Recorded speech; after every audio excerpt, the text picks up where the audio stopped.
This is Morning Juice. Sports, insight, and great storytelling. Starring Bobby Carpenter and Jeff Tito Thidoff. It's time to attack and dominate. Happy Independence Day, listeners, juicers. Thank you so much. Today, because it's on a Friday, I've got a new name for it. Today, whenever 4th of July falls on a Friday, it's a July 4th-gasm. Bobby, you like that? What? How long did it take you to think that up? Thought about this morning in the shower. Just popped into my head. Do you like that? A July 4th-gasm? Yeah. I mean, not... No. I don't think it sounds as good as what you think it did in your head. When you were workshopping that, yeah. When you were workshopping that, you know, at 4:30 in the morning, 4:45, and you're trying to run through some things. Yeah. You got to say it out loud to see if you can hear it, to see what it sounds like for other people. I have a dry erase board in the shower, and I started writing down some ideas. How does that work? Well, it's tough. I'm not going to lie to you. Stuff doesn't stay up there it's like an Etch-a-Sketch. It doesn't stay up there very long. Nice reference there, huh, Bob? Do you think anybody gets the Etch-a-Sketch reference out there? I do. I know you do. But do you know what an Etch-a-Sketch is? Yes, I do. Oh, he's seen Toy Story. Never had one. Oh, dude, I love Toy Story. Bodie, July 4th-gasm, yes or no? Yeah, probably no. Oh, well, okay. I guess we're going to kiss up to Bobby today. Big show lined up for you today. Thanks so much for tuning in. It's Tito. It's Bobby. It's Bodie. Morning Juice sponsored by Riverside Bank in Dublin and Event Risk Elite Protection. We've got a big show lined up for you today. Chad Yohines from WeWinYouWin.com will join us at 7:20. And then he's the opening act because the headliner is Director of Hockey Operations, Rick Nash. Is that his title? Director of Hockey Operations. I think it is. I've seen a couple of your titles. That's the one that stands out the most, I think. I think that we'll have to confirm that. I'm going to ask him what his official title is. Because, Bobby, I was going to say my title for him is just stud. That's all we call him. But whatever. It's like there's like Stinger and then him as far as who we associate with the Blue Jackets. Coach, if you're telling me the Stinger's ranked ahead of him, well, I'm just saying. If I was Rick Nash, I would ask you to smother me with a pillow. I'm not saying necessarily. I'm ranking behind Stinger in anything. Listen, I've got a huge fly swatter that I'd like to take to Stinger. He is one of the worst things. I love a lot of things about the Jackets. Stinger is one of the things that I hate. Okay. The blue jacket is representative and indicative of the Civil War blue coat that was donned by the Union Army. By the bugs that wore it. Somehow we have manipulated that into some kid-friendly little insect that runs around that's neon green. Okay. It's terrible. Let me tell you how I came to that conclusion, Bob, and it's going to make sense to you. Old dude with a beard. Give me a General Sherman lookalike running around out there with a saber. Like the Irishman, right? Like the guy for the Irish, yes, the leprechaun. Like if you've ever been to West Virginia, the Mountaineers, they get a dude every year that looks like he's on gun, doesn't he? Yes, a musket. Looks like he's on Duck Dynasty.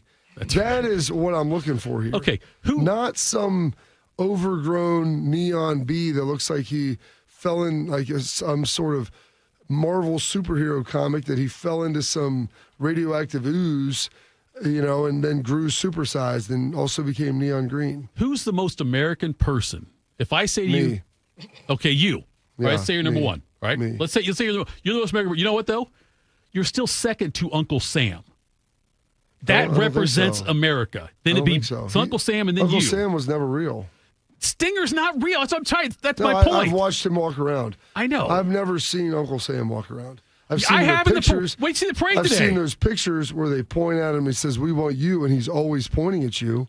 The ones that are the optical illusions. I'm telling you, Bobby, he's real. So anyway. So I'm not saying I like Stinger. I'm not saying that at all. I'm just saying that he's the blue jacket-ish one. I'm going to ask Rick how we can get a better mascot. All right, oh, gosh. What you want to bring Boomer back? Who's Boomer? Boomer was the tall cannon, the cigarette. The phallic-looking that one. cannon that was running around? Yeah, you want to bring him back? No, get a dude with a beard, make him be a real person. Right. That walks around with a saber. You could put him on a horse out there. That'd be tremendous. Have him riding a cannon. I don't know if anyone rides cannons. You can put wheels on it and ride it. I've seen it in cartoons.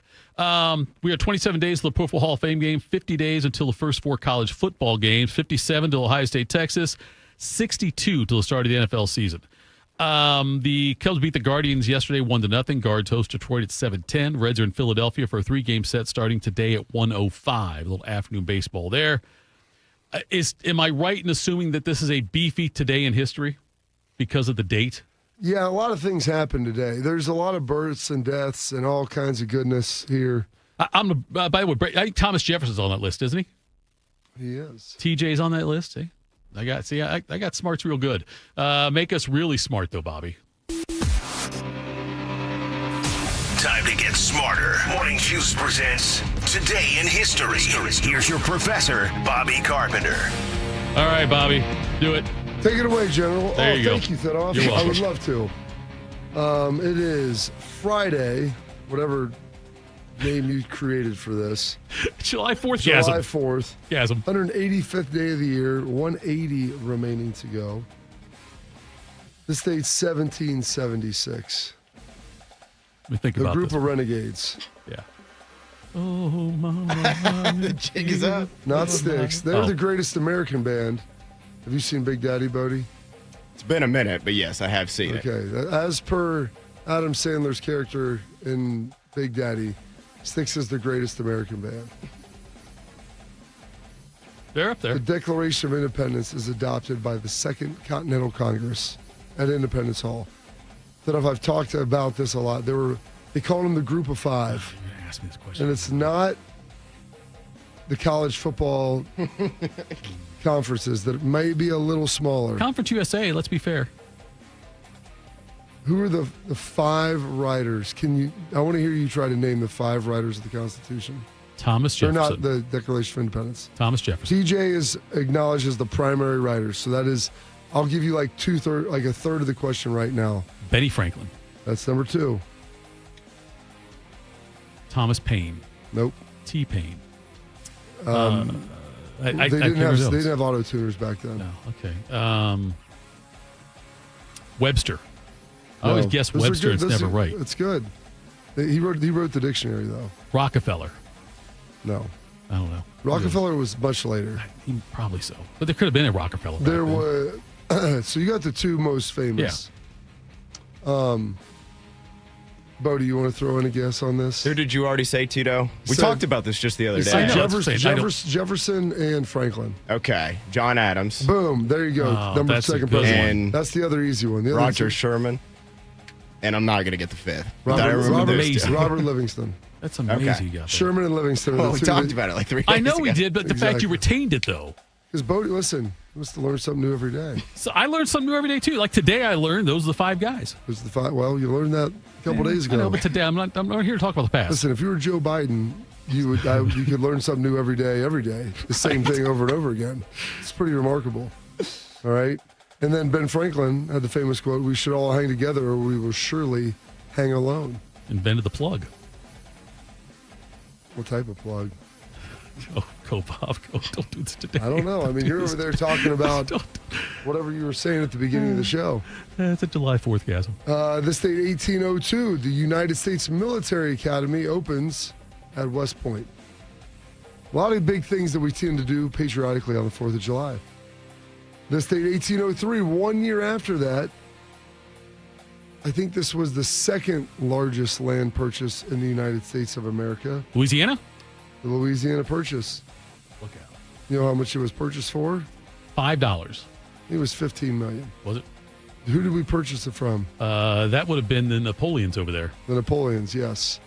The country of Napoleon. That's what the it was. French via Yep. Napoleon. Yep. He was trying to raise money for his war. Right. This date, 1817. In Rome, New York, construction begins on the Erie Canal. You know what a canal is? That off? It's like kind of a passageway. Pass through and stuff. Yeah. It's a man-made river. That's what it is. It's a man-made river. It's a passageway. The passageway for transporting of goods. And It's basically a service road for boats. look at that. That is one of the more Telling intelligent you, things see? you've ever said. This That's date, saying 1818, the U.S. Flag Act declares that 13 stripes will be permanent on the flag. And new stars will be added for every state after their creation. They're added on the 4th of July. So even if a state came in a prior year, if a state came in tomorrow, right, they wouldn't be added until the star wouldn't be added until, like when we get Canada, they won't add the 51st star until the 2026, July 4th. I think if we get Canada, we give one back. We give one of the states back. I'd say we vote one off the island. Oh, which one? Rutgers and Maryland? Alaska would probably make most geographical sense, right? It would, but I don't want to do that 'cause that's too close to the Ruskies. I would. Michigan. The Ruskies? Michigan's a good one to give back. Yeah, Michigan.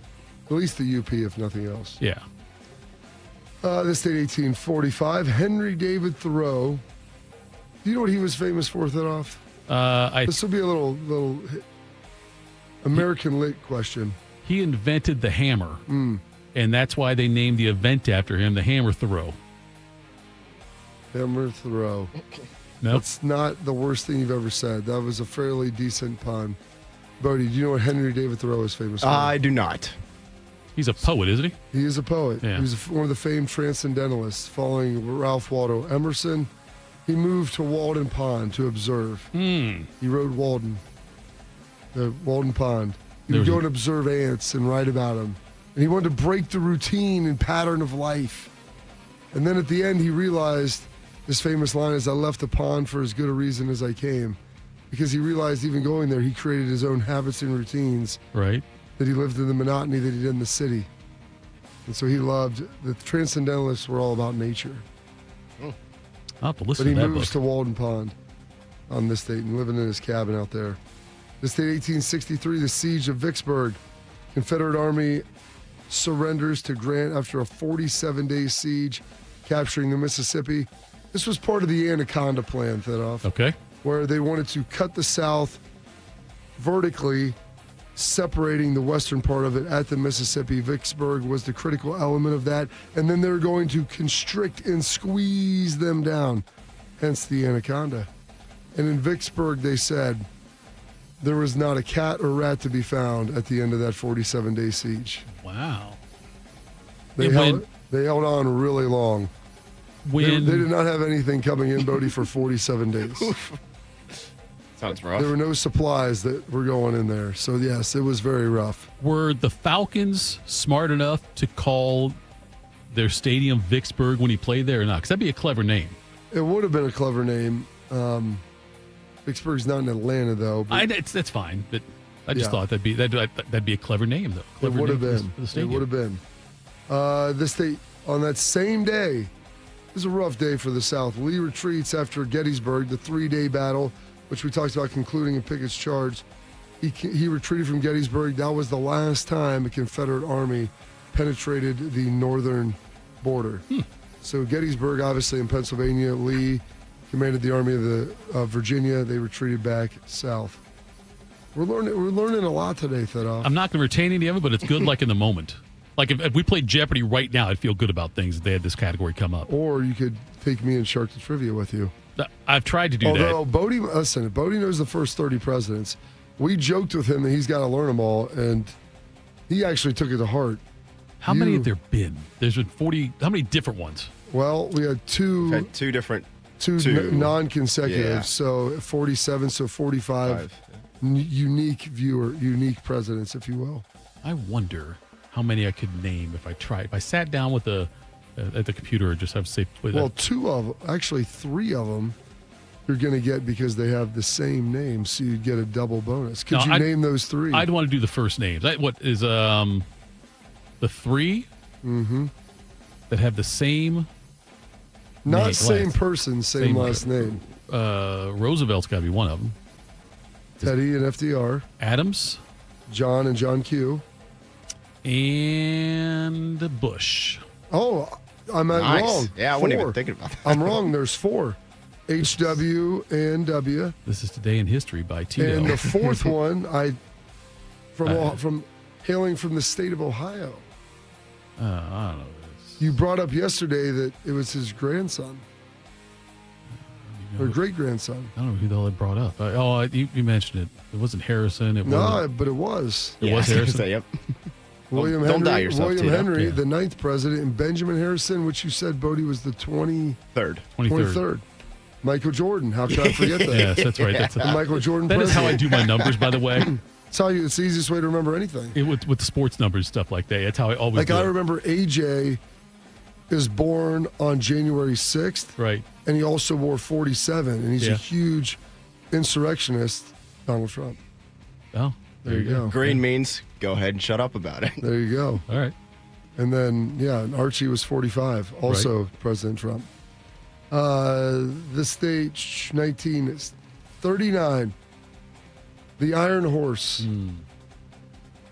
The only man that probably ever played Major League Baseball with ALS, Lou Gehrig, gives his luckiest man in the world speech. Past 2 weeks, you've been reading about a bad brag. Today, I consider myself the luckiest man on the face of the earth. When you look around, wouldn't you consider it privilege to associate yourself with such a fine-looking man as is standing in uniform in this ballpark today? That I might have been given a bad break, but I've got an awful lot to live for. Thank you. And breaking news, not the luckiest man. Dude, you got Lou Gehrig's disease. That's not lucky. It's very unlucky and very unfortunate, but he viewed himself as that, so that's all that mattered. In your mind, maybe not, but he got to play for the Yankees. He was the Iron Horse. Yep. He literally played, he retired earlier this year. Like, as far as that year when he said that in 1939, Bodie, he started playing in spring training. I think he played a couple games. And then he passed away in 1940. Yeah. So, like, he felt himself slipping.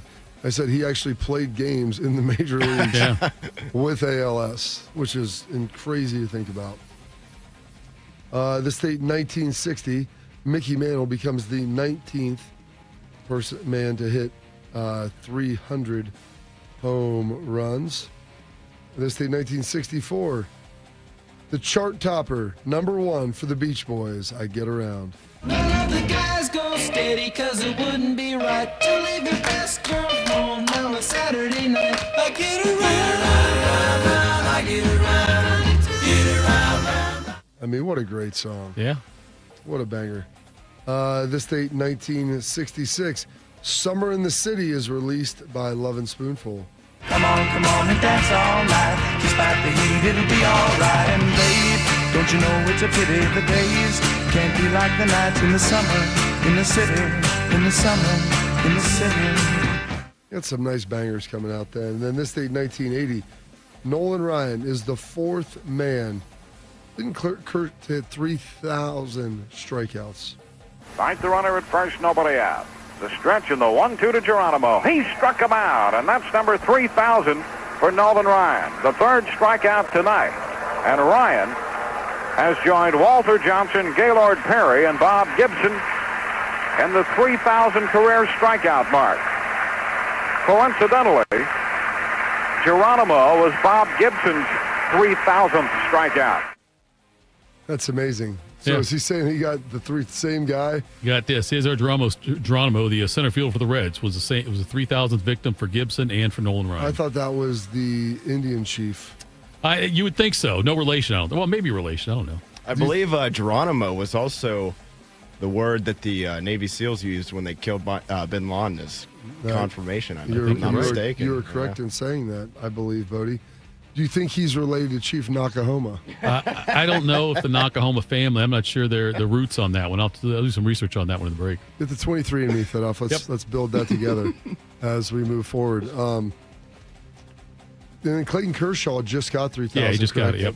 I believe. They're showing his family up there.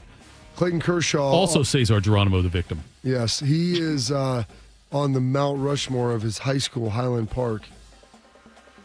It's Clayton Kershaw, right? Stafford, Matt Stafford. Oh goodness, golfer Scotty Scheffler, and they actually kicked off. Oh goodness, what's the running back award that you get? Doak Walker. The Doak Walker. They kicked Doak Walker off to put Schlegels on. Nice. So those are your 4 on the yes, on your Mount Rushmore of Highland Park graduates.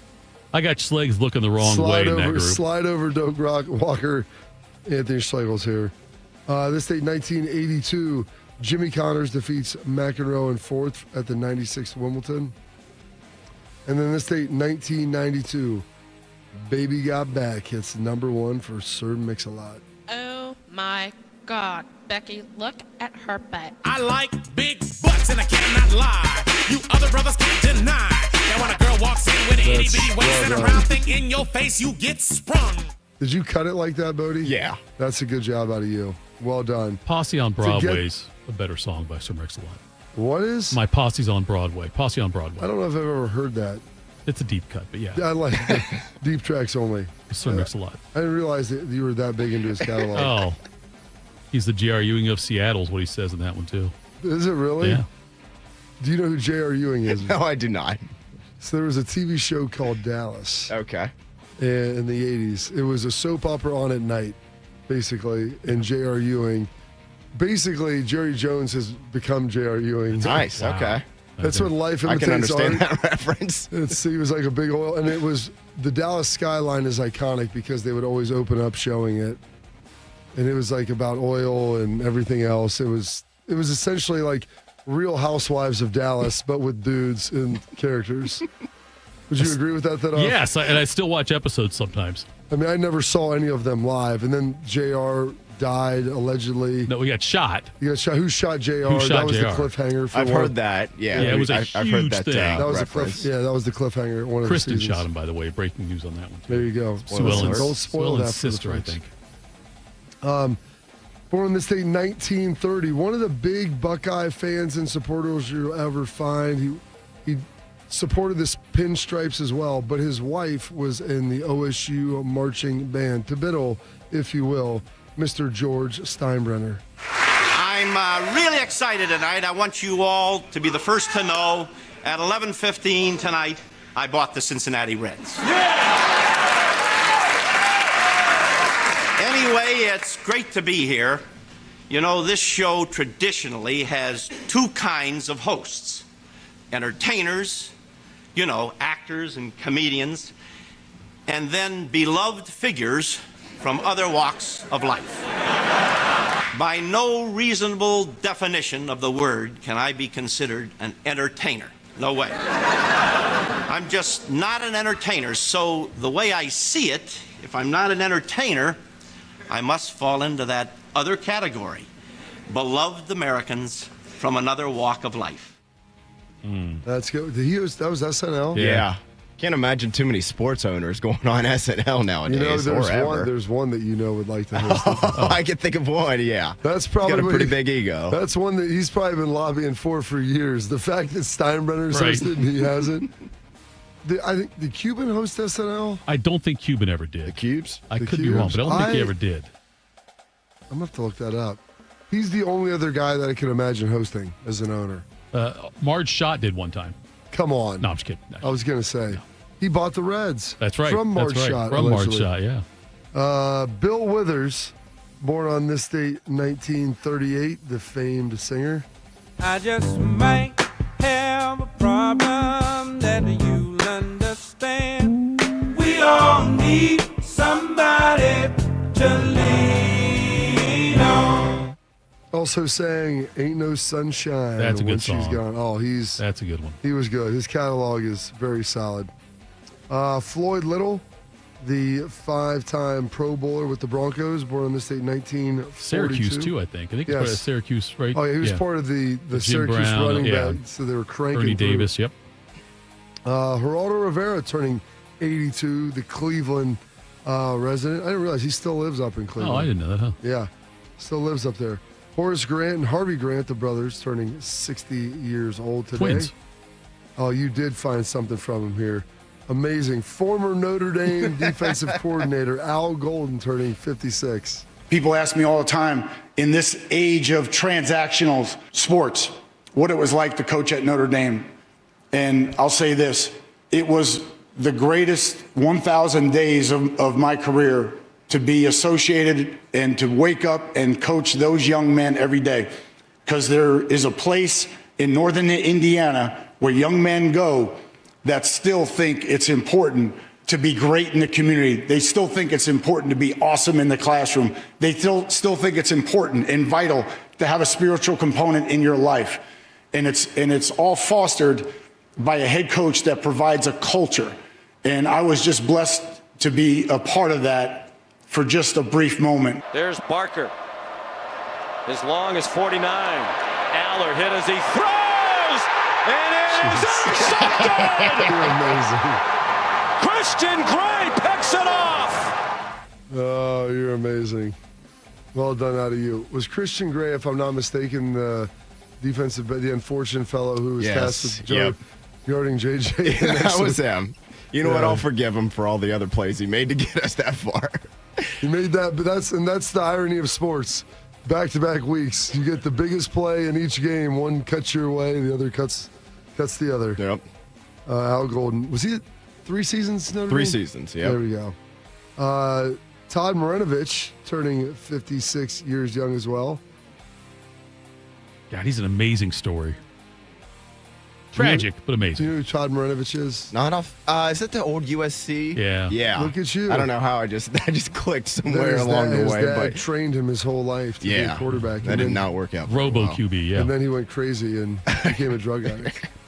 And then came back and then rebounded from that. They did the 30 for 30 on him. Yeah. And then he slipped back again. I think he slipped. I think after that, I think he was found naked again on a beach or something. Well, was that a we've all bad been thing there. or a good thing? I think naked under some kind of influence of something. That's good. Other than just questionable decision making. I think he was under the influence of something else.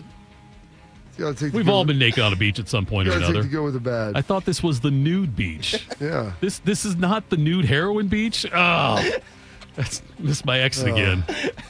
Missed my exit again. Oh, goodness. And born on this date, 1981. He would be 44 years old today. Unfortunately, passed away in 2016. National champion, Super Bowl champion, former teammate of mine, Mr. Will Smith. And Kingsbury to pass. Looking up the middle, hit from behind and brought down at his own 41-yard line. And it was Will Smith who got in there, the junior defensive end from Utica, New York, to get his first sack of the year. And Dorsey back to throw, pressure coming, and he knocked down at the 15-yard line. Dorsey got knocked down as Will Smith, defensive end, came off the right defensive end and just brushed right into him. Yeah, Will Smith blew by number 76, Carlos Joseph, the 6'6", 316-pound sophomore, came upfield, dipped underneath, got some pressure. Maybe got a hand on Dorsey, and that was enough to knock him down. Damn, he was good. Will was really good. Yeah. He was phenomenally good and made our job a lot easier. Paul Pasqualone, he was the head coach at Syracuse for a long time and was my linebacker coach for Dallas, was so mad because he was from Utica, New York, upstate New York. Oh, was he? Yeah, and I'm like, and I made a joke. I was like, you couldn't keep Will up there, and he just was fuming. He's like, if I could have got him, and then Mike Vick was the other guy that he had him on. Oof. He was supposed to come in and like be the next Donovan McNabb. Right.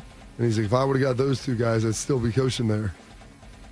Some passings today, and you mentioned TJ being here. It's the ultimate irony. The first 2 presidents, or second and third presidents of the United States, John Adams, Thomas Jefferson. The country was founded in 1776. So 1826 would have been the 50-year anniversary. Mm-hmm. Both of them living long enough to pass away on the 4th of July on 1770 or 1826, 50 years later. I mean, crazy ironic. And they were like political adversaries, right? Not friends. And that was back when the vice president was the person who was the runner-up. And so that's TJ serving underneath John Adams, but both of them living. And then when a president dies, they put the flag at half-mast. Yeah. If 2 die, they just take it down. It's a really good question. I don't know that we've run into that. 3/4 down. Maybe maybe they do another quarter. Half of a half is another quarter. And then ultimately, 5 years later, so you had Can you name the first 5 presidents? No, I can't name the first 5. I know there was 2 Adams in there. There was a Jefferson. There was a Washington. George Washington, Adams, Jefferson, Monroe, or is it Madison, Monroe? Madison, Monroe. Then JQ is 6. Oh, okay. Madison also died 5 years after them on 1831.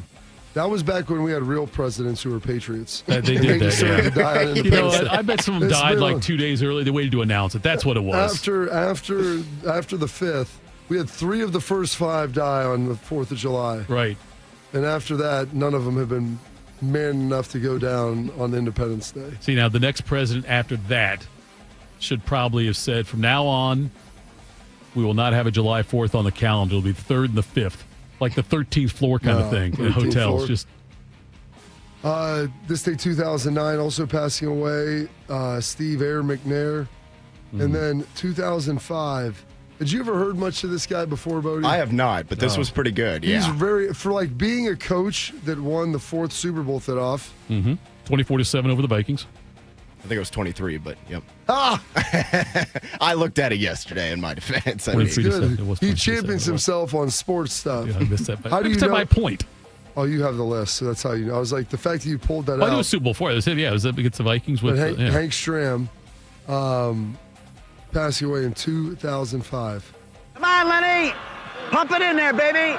Just keep matriculating the ball down the field, boys. Come on, let's negotiate the ball down the field, Leonard. Mr. Official, let me ask you something. Okay, Coach, go ahead. How can 6 of you miss a play like that, huh? All 6 of you. The ball jumped out of there as soon as we made contact, and nobody. I thought you were talking about you being on the field. No. What? 65 toss power trap. Look for 65 toss power trap. What does it look like? Hey, look for a 65 toss power trap. Let's see what it looks like. 65 toss power trap. That might pop wide open, Rats. There, boys. Was that there, Rats? Nice going, baby. Yes, sir, Rats. Yes, sir, boys. Yes, sir, Rats. Your mentor. Yes, sir. I tell you that, baby, is there. Yes, sir, boys. Woo! I mean, for a guy before like social media or anything, I mean, he was coached the Super Bowl in a suit too. Yes. Which, I don't know if that was common back then. He or not, wore a suit every game. Yeah, wore a suit every game. Yeah. Later on, coached the Saints for like 2 years. And I've never heard a coach use the term. I've heard matriculate before. Yeah, matriculate down the field. But then also negotiated down the field. Yeah. He's amazing. I thought you'd get a kick out of that because he was. I think they mic'd up Lombardi before that, but he was one of the other guys that they mic'd up really early that was actually good. Yeah. Like, no offense, Tom Landry wasn't giving you a whole lot of nuggets on the sideline. Hank Stram, very entertaining. And then also passing away on this date, the man that painted the happiest trees in the world, Mr. Bob Ross. It's a delicate little touch, no pressure, and then working layers, working downward. See there? There we go. Down, down. Just decide where your tree lives and paint him in. That's all you have to do. But think about limbs that are projecting towards you. They're not just all going out the sides. And don't just hit it random. Look at it. Get a feel for it. One of the best things you can do is take some time and go out in your yard or go out in the woods and study trees. Make friends with a tree. Talk to him. Then you'll get to understand him. Absolutely. He's not crazy. He was an alcoholic. Was he really? Yeah. I found that out later. Bodie, that's what I used to watch on PBS at my grandma's. Bob Ross? Yeah, he died in 95, but he, you know what his show was called? No, I don't remember what it's called. I don't think so, no. The Joy of Painting. The Joy of Painting. Okay. The Joy of Painting. He'd have to have. I think I saw that yesterday morning now that you mention it. But had you ever seen him before or seen any of that? I'm familiar with Bob Ross. Okay. I don't know that I saw any video of it. When I got drafted, I told my agent, I was like, the one thing I want to buy, like, what is your big purchase? I want to buy a Bob Ross painting. They're incredibly expensive. I'm sure. They painted a new one every day. There has to be plenty of them out there. You would think. But they were in the tens of thousands. I thought. So do you have one? No. They were hard to find. Like one was like $60,000. First of all, let me ask you this: I'm not paying $60,000 for a landscape. Like, yeah. Why would you buy one? Because just watch an episode and do it. It's a conversation piece that off in the house. It's you come over like, hey. That's a Bob Ross right there. That's a carpenter. From episode 76. Right. I did that on my own. That's a carpenter. Yeah. He shows you how to do it. Yeah, I also watched Tom Brady he shows me how to play football. Trick laid down the field. I'm not doing it the same way. I'm just saying, Bob, the fact that Bob Ross showed you exactly how to do the same painting. Happy little tree. I don't know why you wouldn't do it. Put him right there. Just go talk to it. You got to become friends with the tree. But don't get too friendly, because if you do, you have like Marinovich. There you go. No, well done how to get that off. Some holidays observances today. It's Alice in Wonderland Day. It's Boombox. It is Comic Sans Day. Independence Day, the 4th of July. Indivisible Day. Invisible Day. Jackfruit Day. National Barbecue Day, National Caesar Salad Day, National Country Music Day as well, and National Sidewalk Egg Frying Day. Could be pretty toasty out there. And those are your historical events, your birthdays, your passings, your holidays, observances for this date, Friday, July 4th, 185th day of the year, 180 days remaining, and the 249th birthday of the United States of America. Longly done, General. By the way, looking at the clock, it's damn near July 5th. As soon as today passes, we'll be in the 250th year of existence. I wonder, and I don't know, let's just do this on the air. Let's talk about this on the air, Bobby. We can just skip a segment, right, and go right to the next one? Depending on what the break setup is like in there, and if we... Is it just PSAs running after this there, Bodie? Do you know that? Let me look at the log here. No, there is one. There's in there. One. All right. Then I guess we'll do it then. All right.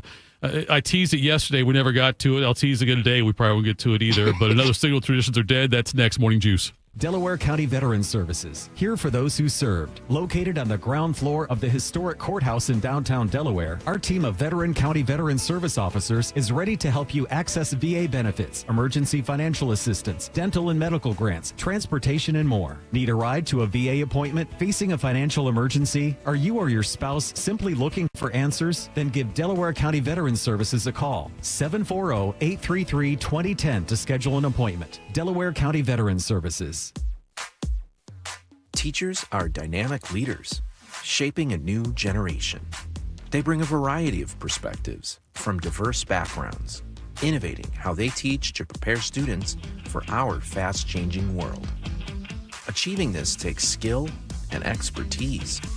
They're tireless explorers, creatively discovering a universe of solutions, telling stories, experimenting, inspiring, mentoring, connecting cultures, and connecting with each other. Leading by example. Experience the unique joy of helping students thrive. Teaching is a journey that shapes lives. Are you ready to begin? Explore teaching at teach.org, a campaign supported by the U.S. Department of Education, Teach.org, and 1 million teachers of color. And we're live here outside the Perez family home, just waiting for and there they go, almost on time this morning. Mom is coming out the front door strong with a double-arm kid carry. Looks like Dad has the bags. Daughter is bringing up the rear. Oh, but the diaper bag wasn't closed. Diapers and toys are everywhere. Ooh, but Mom has just nailed the perfect car seat buckle for the toddler. And now the eldest daughter, who looks to be about 9 or 10, has secured herself in the booster seat. Dad zips the bag closed, and they're off. But looks like Mom doesn't realize her coffee cup is still on the roof of the car. And there it goes. Oh, that's a shame. That mug was a fam favorite. Don't sweat the small stuff. Just nail the big stuff. Like making sure your kids are buckled correctly in the right seat for their age and size. Learn more at nhtsa.gov/the right seat. Visit nhtsa.gov/the right seat. Brought to you by NHTSA and the Ad Council. Yo, I'm your old basketball. Haven't seen you out on the courts in a while. Why not pass me over to Goodwill? Donating me helps Goodwill's mission to provide career training and support services right here in the community. And that's a slam dunk. Donate today. Hey, I got next. To find your nearest Goodwill locations and to learn more about our mission, please visit goodwill.org. Goodwill, where your things start new lives. Bobby is known as the General. Tito shops at Dollar General. This is Morning Juice. All right, Morning Juice. A little bit different look. I pressed the wrong button, and now... It broke the cameras. I broke the cameras. Going to challenge things here. Bob, LSU. And look, and I've said this before, traditions are dead in college football for the most part. Are they? Yes, most of them are dead. So, everyone's trying to raise money to pay the athletes, to fund these sports. LSU now wants to put a corporate logo. They want to be able to sell that on their football jersey, a corporate logo. We've got stadiums that are sponsored, fields that are sponsored. What's Ohio State? Is the field still sponsored for Ohio State? It's called Carpenter Field. Carpenter Field. That's what I figured it was. Soccer teams. I think it's Safe Flight. Safe Flight. The Rose Bowl's got a presenting sponsor. Of course. Does this bother you? Are you surprised by it? As long as when I see something, it's not so overt and distracting. Okay. So like the Safe Flight stuff, and and so this is the fine line that the corporation walks. Like, you want to get great publicity. In Columbus, Ohio, what better publicity could there be than having your name on the field? Right. However, you don't want it to be annoying and so distracting that people then dislike it. Right. Because then it's backlash, the backlash of it. So the subtlety of it so that everybody knows it, but yet you're not disrupting the tradition and the viewing experience for people. It is a very, very fine line, and well done on that, Bodie, getting all that stuff back together. Bob, so the problem look, who might have a problem with is Nike, right? Why? Because Nike's got their swoosh on there. Okay. I wouldn't think they'd want company. I don't think they get to choose. They might. I'm saying, but they might be bothered by that, right? I'm not saying they'd have the power to stop a team from doing it, but I'm just saying the swoosh isn't being covered up, is it? No, it's not being covered up. No, but I'm just saying but they're the one logo on there, right? Yeah, I mean, because it's the uniform. Right. I'm saying, I wonder if there'd be a problem with that. What do you think? You're smarter than me. Breaking news. What do you think a team would have? Ohio State. Let's say Ohio State says, for 1 year, you get to put your logo on the whatever opposite sleeve of the Nike thing is. Your logo on our uniform. Yeah. For the football season. I think the Nike check, I believe, is on the left. I think so. Okay, so on the other side, then you can put your logo. What should they charge? What would they be able to charge for that and get somebody to pay for it? Ooh, that's a great question. There's only certain, I don't know, like you said, I don't want to be big and gaudy, but obviously the corporation wanted it to be as big as it could be without being gaudy. Yes. They want it to be recognizable, but also subtle. Yes. It's a real trick. Yeah. It's a real trick. Like, to be funny. I struggle with that every day. But not annoying. I mean, that's my life, Bobby. Yeah. Recognizable, but not gaudy. You don't, it's hard. It's threading a needle. What would that be worth on an annual basis? On an annual basis. Because I think I would have to say it's an eight-figure think situation. it's an 8-figure thing, yeah. I would have to imagine. And if that's the case, then why the hell not? You got to think. You're going to probably play 15 games at a minimum. Yeah. You're going to have some games, if Ohio State's as good as what you think, where they're having 12 to 14 million plus people watching those games. Mm-hmm. And every time you're on the field, you will be seeing that logo. I mean, that's more than even like stadium branding and stuff you're seeing because you have to go buy it. Anytime they flash, it'll be there. And you'll get it on Sports Center. You'll get it on YouTube. Highlights, all the highlight stuff. It'll everything. live in perpetuity. Yes. If there's a big play that happens, that would be crazy. Like, you're going to see that now forever. Right. So, yeah, I think it's – I don't I don't love it as a traditional sports fan. Probably $25 million. I don't love it as a traditional sports fan. But, obviously you couldn't have like Adidas do it or something like that. It'd be like, you'd have to, but I think Roosters. See, that'd be a good one there if they did put this little guy, put this little deal. I think you put that little happy rooster on there. I think people would be good with that. Don't reach for your rooster on camera. Yeah, that one over there, that would be fine. I think that's okay with that one there, Bob. That's the LSU wants to do it. We'll see if it happens. I mean, and they let you put the patches on like they have to get approval. I guess they have to get approval for the NCAA first, I guess. Yeah, they let the bowl games, they put special patches on there. It's a bowl patch, though. I know, but it's got the name of the company that's sponsoring it. Well, yeah, but it's also got the bowl game. Yeah, I understand. But I'm saying, so it's not like the first time we'd see something like this on a college football uniform, especially for Ohio State, like when they play in these bowl games. They do have the additional marketing. Which will be interesting then if you have the bowl game where you'll put that patch. Right, yeah. You got to figure out how to do that, yeah. All right, coming up next. Look, based on our time, it might be a quick hitter, but we're going to do that next. Morning Juice. Hey, it's Bobby Carpenter. I know what it's like to be stuck in that cycle of pain where you're trying to get better. You keep going to the doctor, steroid shots, surgeries. Do not go down that road anymore. Go see my friends at QC Kinetics. They will help treat you without going under the knife and without the meds. QC Kinetics are the leaders in regenerative medicine to help your body heal itself. And I should know, I've been a client there, and they helped me with my knee get back to the running in the summer and go on whitewater rafting and all of the things that you enjoy. And this is the critical part about my friends with QC. 92% of patients report satisfaction with their results. That's peace of mind. It's not just a number. They're trying to help you. They're the second opinion that you're looking for to keep you from getting under the knife. To find out if you're a good candidate, go check them out at qckinetics.com/Columbus. The consultation is free, or call 380-284544. That's 380-284544. They have offices all over Central Ohio. So go check them out. Around the world, Children International and friends like you are giving children in poverty a chance to grow and thrive, to be healthy, to succeed in school, and achieve great things. How do we do it?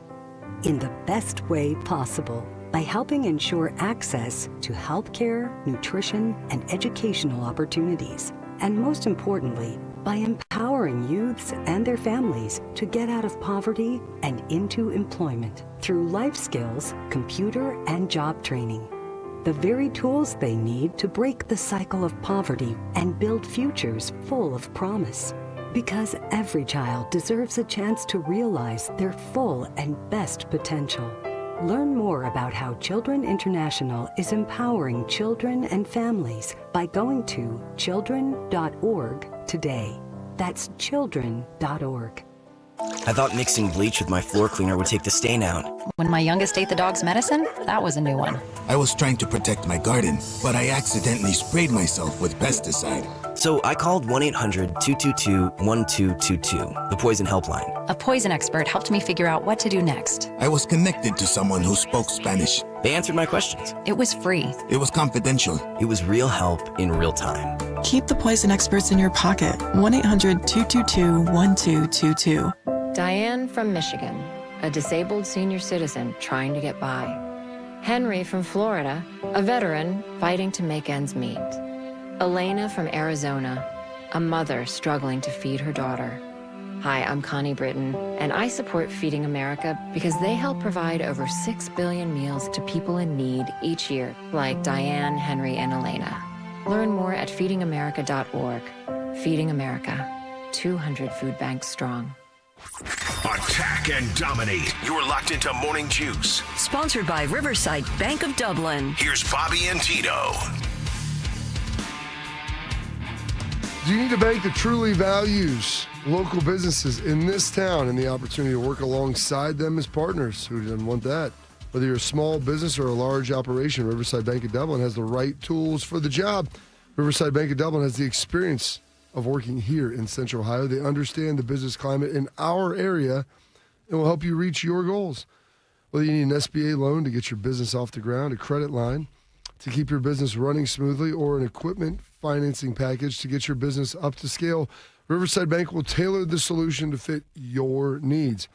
Visit them at riverside.bank or stop in to get to know them in person at 6300 France Road, Riverside Bank of Dublin, member FDIC, equal housing lender. Quick hitters. Morning Juice presents Quick Hitters. Sponsored by Dr. Mark Levy. If you're snoring and not sleeping, call Dr. Mark Levy today at 1-800-MORE-SLEEP. Take it away, Bodie. All right, guys, we'll start with baseball here. Major League Baseball is investigating Cleveland starter Luis Ortiz after a betting integrity firm flagged a pair of pitches that had received unusual gambling activity. The alert referenced action on Ortiz's first pitches and select innings to be a ball or a hit batsman in 2 games on June 15th against the Seattle Mariners, and then also again on June 27th against the St. Louis Cardinals. In both the bottom of the 2nd inning against the Mariners and top of the 3rd inning against the Cardinals, Ortiz threw a first pitch slider that was well outside of the strike zone. I saw the video for both these pitches yesterday. Yeah. They were in the dirt and then some. He has been placed on non-disciplinary paid leave through July 17th. He's been a decent starter for the Guardians this year. He has a 4.36 ERA in 16 starts.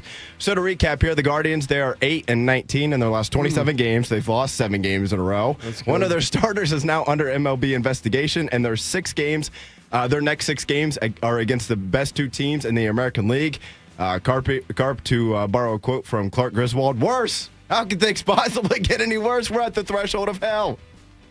Well done by you on that, Bodie. All I have to say is happy retirement, Shark. This is what you want. This is what you gave up the show to watch this pile of steaming pile. They haven't won since. They haven't won. Maybe that'll be it. How many days will Shark be retired before the Guardians finally win a game? The Shark jinx. It is. Did you see the pitches, Bobby? Have you seen the ones that they're talking about? They're bad. Yeah, they're bad. They're bad. It's they're not even remotely close. No, just a bit outside on both of them. They were bad. Were they closer to the strike zone than 50 Cent's pitch? About the one was about like Fiddy's pitch. I say Fiddy. Fiddy. In the dugout? Yeah. That's good because you're up your hip and up with I went. You went to the Haven. I went to the Haven.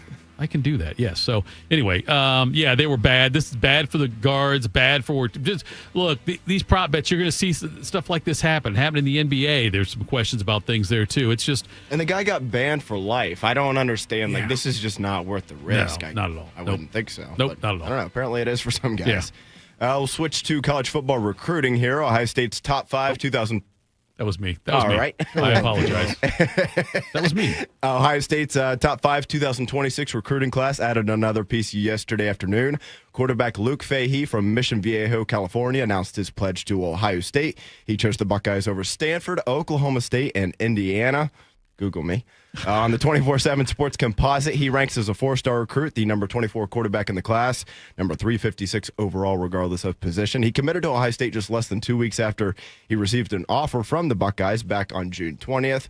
Also interesting here, he's the 4th quarterback from Southern California to commit to Ohio State in the Ryan Day era. So probably more than half, give or take there. I would think. Tito, ranking-wise, he's a little bit lower than some of the recent quarterback additions, but I think it's, 1, important to bring in a quarterback every cycle, regardless. Yep. And then 2, after bringing in Sayin 2 years ago now in St. Clair this past year, it would have been tough to land another 5-star for the 3rd year in a row. I think he's got some stiff competition. I think it would be, yes. If you come to Ohio State now, Bob, as a non-transfer, I think that the Will Howard thing was a bit of an outlier. I don't think you'll see. Hopefully, I don't see Ohio State having to grab transfers to be starting quarterbacks under Ryan Day. Yes, he's ranked low, this guy, but obviously Ryan sees something, and that's one of the reasons. Low is a relative term. He's a 4-star. He's a 4-star, but he's 24. Usually, we hear typically Ryan Day getting the top 5 in the quarterback class or whatever. So it's lower than normal, I would say. Here's my thing. Yeah. If they're recruiting him, they think that he's good. Yes. No, I benefit of the doubt to them. Yes, no doubt about it. I mean, 24 in the program, number 7 in their hearts, maybe. I'm not sure. But it's so I'm okay with it. I that's how much goodwill, and I'm sure this is what Ryan Day wants to hear right now, how much goodwill he's built up with me and how much trust that you trust that he knows what he's doing. Yes, they knows what he's doing. Has he ever put bad quarterback play out of there? I mean, people can talk about Kyle McCord and how bad he was, and he threw like 50 touchdowns last year with Syracuse. Right. He was never bad. He just wasn't what people wanted him to be. Austin Mockerman's not walking through that door. We're going to have good quarterbacks. Joe Bowserman's not coming through that door. Steve Bellisari. He's probably a friend of yours, so I probably can't say that. Steve was much better than Bazooka Joe. But what's that saying, though, Bob? A Nebraska performance will live in infamy. Yes, it will. Braxton goes down with the ankle injury. The Miami performance will go down in infamy. Schleichs is like, he's throwing it and the ball is going over my head into the stands. That was, yes.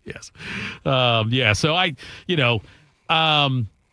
like this philosophy of Day to make sure you won every cycle. And, this, the kid, 24th in the class. Sure, I know, Bobby, you look at it as, it's not like he's, the 85th quarterback in there, but anytime, look, if you're the 24th, the best thing I think he could do, and this is why I think it's smart, I think just more players do this, Bob. And Ewers, I don't want to say did it this way. Ewers is more because of the NIL thing and he wanted to get paid. But even if you come here not expecting to ever be the starting quarterback, okay, let's say this kid. Hold on a second. Who is that guy? Okay, it might be. Okay. Do you think they're recruiting a guy that comes in here that thinks he's never going to play? Not never going to play. I don't. You said he would never be the starting quarterback. Those are your exact words. I understand that. Doesn't mean never play. I didn't mean it was right at the bench. Okay. I know. But Bob, what do you mean? Do you come in mop up duty? Like you said, he would come in with never being the starting quarterback. Right. And because I don't think this guy will ever be the starting quarterback. I think you're going to have Sayan. I think you're going to have St. Clair after that. I don't think you can make that assumption. He'd have to sit for 3 years probably before he could be the starting quarterback. What I'm saying is if that were the way he was coming into it, it's smart to come to Ohio State at least for a year and learn. It's almost like going to like an IMG kind of thing, going to a prep school and getting the best coaching you can get, playing against fantastic competition in practice. Even the backups at Ohio State we know are really good. And so it makes you a better quarterback and maybe more attractive than to go somewhere else and start immediately. If you take the knowledge you got from Ohio State, spending a year in the program. So that is the argument. You come to Ohio State, regardless of whether you play or not at quarterback, you're going to be very well equipped to then go to the next place. Yes. You've learned a lot. And Kyle McCord did start here for a year, Yeah. but that's what you look at. Like Kyle McCord is the example. You Right. come here, you learn from Ryan and everything, him and Billy and what they can do. Yep. And then you're going to be, you just don't waste that time, learn as much as you can, and then go play after that, and you're going to be fine. Yeah, that's kind of the way I was looking at it. So when I say I don't think, even if you don't expect to ever be the starter. No one, I'm going to tell you this, dude. Not a single guy that commits to Ohio State ever says, I'm going to go there and I'm not going to be a starter at whatever position that is. Look, he's going to say, I'm going to be the starter. I don't care if they've got Joe Montana that he's the starting quarterback. You're going there because you're competitive and you think that you're good and you're going to get on the field. I understand, Bob. But if you go in behind St. Clair and Sayan, okay, that's where you're going. It's not realistic, I don't believe, to think you're going to beat those guys out. You could have been Steve Berline behind Young and Montana, and you still would have come here thinking that you're going to play. And what you say, I'm going to go there, but I'll probably never beat those guys out. I'm just happy. I'm sure he realizes coming to Columbus, though, versus Stanford is like 100%. He knows, and this is the argument, you're coming here. Right. It's going to be competitive. Yeah. There's no jobs promised. We're recruiting you because we think you're good enough to play. Do we think you're better than Tavian? I don't know. You show us. Right. You come here and work and show us. Do you think that you're better than Julian? Maybe. I don't know. Work and show us. No, I understand the player's mentality. I understand what you're saying about the player's mentality and how you don't go in there expecting not to start. I'm saying, though, realistically, though, if you're not going to start, it's still a smart move. And that's the other argument. It's like, if I go there and even if I don't play, I will have prepared myself to be the best player. If I have to transfer and go somewhere else. Yes, it's a great stepping stone. That is the argument to make. Like, even if I don't, but I'm coming there with the intent to play. Right. Do you think he'll ever start a game for Ohio State? I don't know. The answer's no. I'm just kidding. That's fine. I don't listen, Tavian has all the physical tools. He does. I've played with a lot of guys that look like they have everything, and they don't end up being good. And I'm not saying that's going to be Tavian. I'm just telling you, I can't sit here and project anything. I still am not convinced that Julian's going to be the starter from what I've seen out of Lincoln. Yeah. And so, when these guys come in, they come here to play. They believe they have the skills to be able to do it. And, you couldn't tell me, there's a receiver coming in the class, and he may be the third best receiver in his class. Like, oh, well, they already have the top 5 receivers from every other class already there before me. I'm never going to get on the field. No, you're coming there like someone else has this guy ranked ahead of me. I think I'm better than him. You've got to look at Twitter, Bob, because we already know Julian Sain's starting quarterback. All the Ohio State people are saying it's all. Well, it's a JJ made some comments about it. Oh, he did. That's right. Yeah, he did about saying that now his abilities. But all right, coming up next, what can we learn from Oklahoma State's women's tennis team, Bob? I know that's what you want to talk about today. That's next. Morning Juice. While serving in Vietnam, a grenade took my ability to see. Today, I'm a sculptor. Now, my fingers are my eyes. I'm Michael Naranjo. As a veteran, I know the challenges of life can be great. In my art, turning a lump of clay into something beautiful, that is worth doing. Life is like that. We each must use what we can to make things better. DAV helps veterans like Michael get the benefits they've earned. They help more than 1 million veterans every year in life-changing ways. Now, I show others how they can create something with their own hands.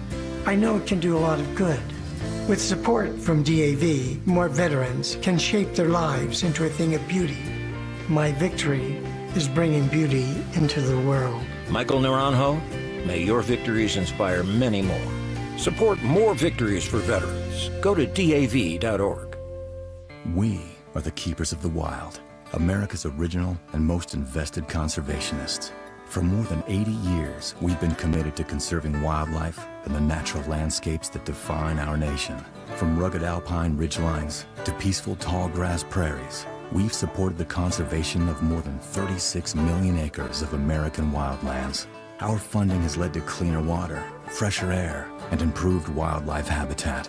From abundant fish and waterfowl populations to robust deer and elk herds, nothing is more important than maintaining wild spaces for adventurers to explore and wildlife to thrive. We are America's hunters and target shooters, stewards of the American outdoors.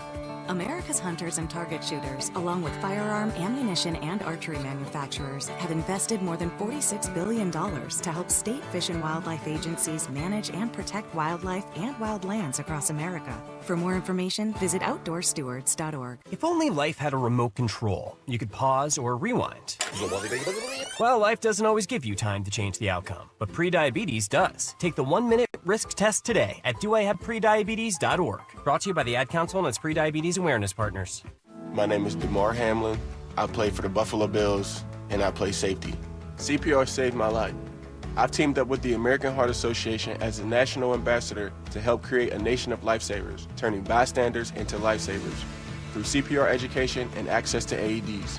Nearly 3 out of 4 cardiac arrests that don't happen in hospitals happen in homes. Join me to ensure everyone has the chance to live longer, healthier lives. Visit heart.org/nation. We got a higher home appraisal after we put away our African art and family photos. Has this happened to you because of race or national origin? Contact HUD at hud.gov/fair housing. A message from HUD and the National Fair Housing Alliance. Proud to be your go-to sports addiction. WBNS, WBNS FM, HD3 Columbus. The Fan 3, Ohio's sports destination. Bobby knows what it's like to be a winner. Tito knows what it's like to be thrown out of an all-you-can-eat buffet. You're here 4 hours. This is Morning Juice. Morning Juice. Tito, Bart, Bodie. It's a July 4th gasm. That's been endorsed by both Bobby and Bodie. They like that idea that I came up with that name. Bob, Oklahoma State's women's tennis team. The reason I bring this up is because we're still waiting to hear what happens with that team up north and whenever it happens on what's going to be the penalties. I saw this tweet that they said if Diddy only got 2 charges, then Michigan's roaming scot-free. Oh, that's a good point. Oklahoma State's... Also saw a good little meme that had O.J. Simpson smiling down on P. Diddy as well. Telling you. It's a... they were in I mean, the internet's undefeated. Things that I didn't even know I wanted to see that they produced for me. As I was sitting there scrolling, I wake up, I read my daily devotional, try to get something good into my life. And then I'm looking at social media. Just like scrolling, like, is there anything that happened last night before the show that like I need to be aware of?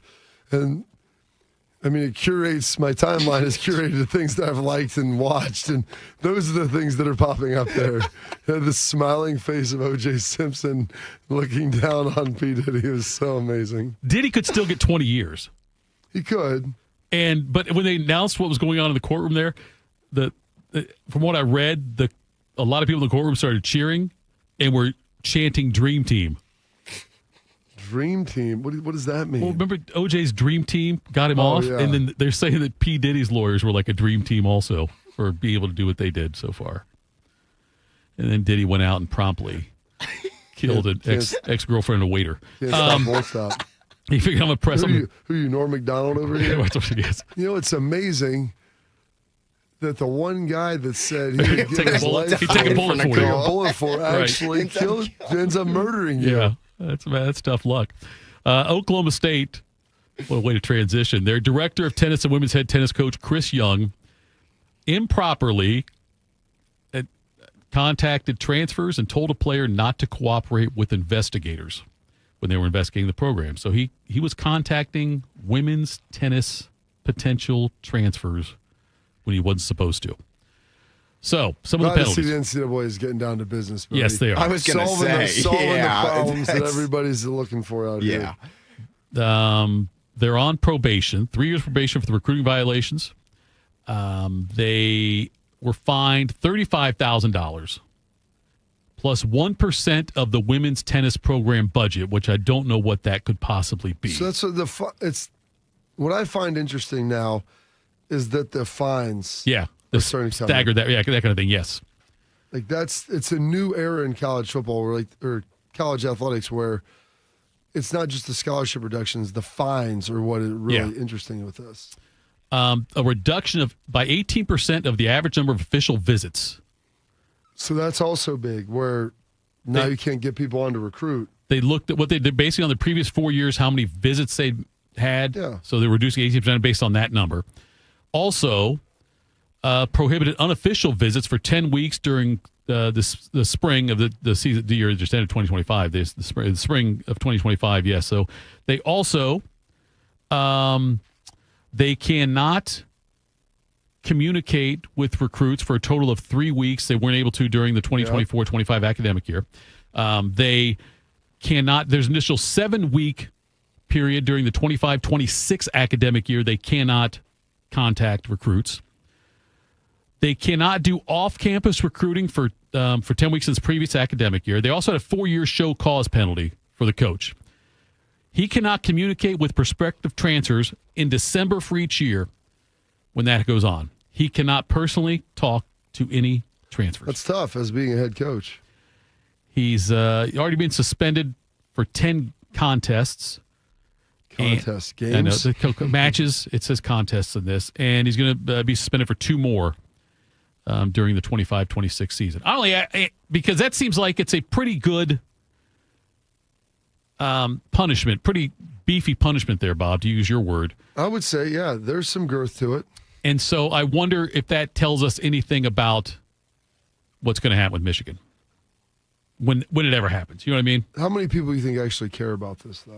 No, not with Oklahoma State or about Michigan. Oklahoma State. Not many, but I'm just saying the fact that's out there now. I don't want to say it's a benchmark, but it shows some teeth from the NCAA for Oklahoma State's got a good tennis team. I saw their record, like 51-9 over the last 2 years. It's a good team, but it's obviously not as high profile as Michigan. But the fact they would use that kind of hammer against Oklahoma State women's tennis, I wonder if that changes. I'm saying, like, you try to look for some congruency in sentencing, basically, and their findings. And so, like I said, the what they basically did there was fine them and then hammer them in recruiting restrictions. Yeah. And so, like, with Michigan, that's what – do they limit some of their NIL money, like the money that they get that they're able to spend? Right. Like, that seems like a more just punishment than some of the other nonsense that you can do where that has teeth to it. You can't pay your guys now. You have to we're going to fine you. You give us that money. And by the way, you just can't get that money from someone else. You can only pay $10 million this year, which, or maybe it'd have to be next year because this year's already in the books. Like, you can't really retroactively go back and be like, well, too bad. They've already got contracts with these people. Right. So it'd probably have to be in 2020, the 6th season moving forward, but that to me has always seemed like the logical step. Something Bodie did yesterday inspired this question. Bodie sent a text to the other. We try to cross promote other shows and think what's going to be on. And Bodie put something out there about the fact that we're the only show live here on the 4th with the live fan. and local. Well, live and ish. Plug sheet. Yes, the plug sheet. Thank you very much. Right, the stall. And he put a meme on there with from Miracle. All right. And is Miracle the most patriotic sports movie? Or is Rocky IV? I mean, you're both beating the Russians. Right. Or is there another one I'm missing? Can you think of another patriotic sports movie? Mel Gibson, The Patriot. I was going to say The Patriot. Are there sports in that one? I mean... Oh, sports. No, I'm sorry. No, yeah. I mean, I would consider scalping a sport.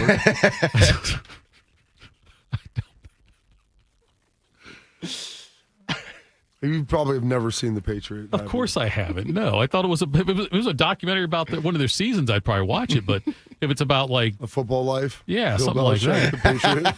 That's what it was. Featuring Jordan Hudson. Yeah, The Patriot starring Aaron Hernandez. But is there a?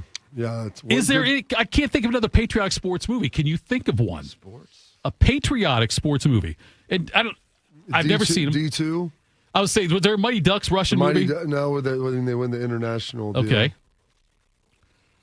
I don't know if there is another. The Natural? That's not a patriotic movie, though, is it? I've never seen it. I don't know. Oh, my gosh. It could be. I don't remember. I'm just trying to say like something where it's. I don't. So I don't know which one is more patriotic to you, Miracle or Rocky IV. Here's the thing. Miracle actually happened. Right. And so whenever I tell you, and every time Rocky didn't? I mean, it could have.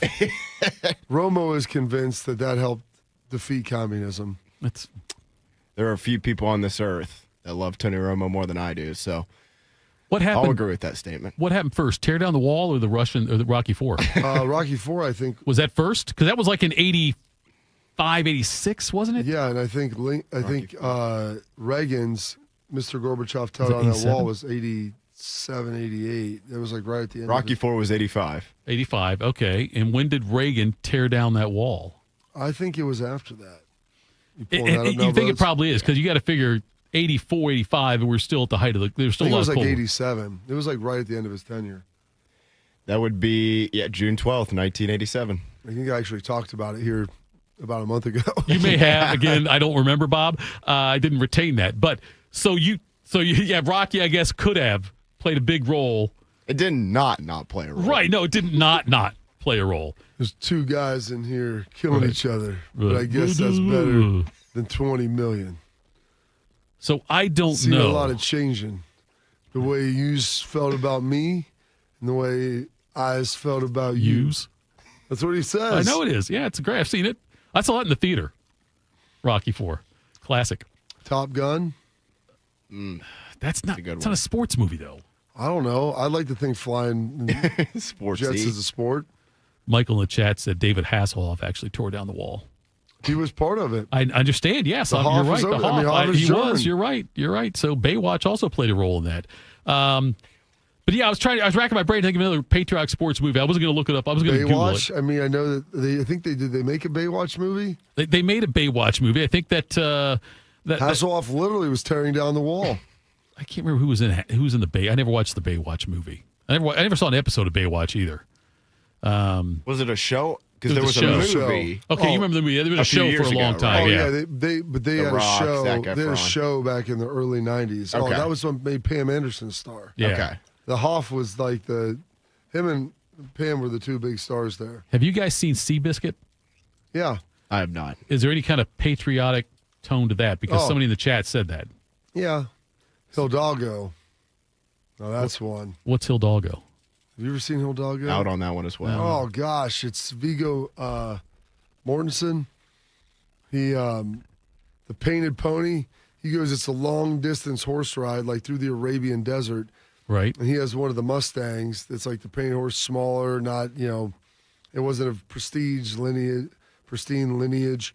And he goes over and races all these foreigners with big dollars and these super expensive thoroughbreds and Arabian horses and everything else. And he wins. Was he draped in the American flag afterwards? No. Like Jim Craig? Basically. Yes. Or like Rocky. Right? Did he get draped in the flag in that Rocky flag? Oh, they put it over top of his shoulders, of course. I can't believe they allowed that into Russia there, but okay.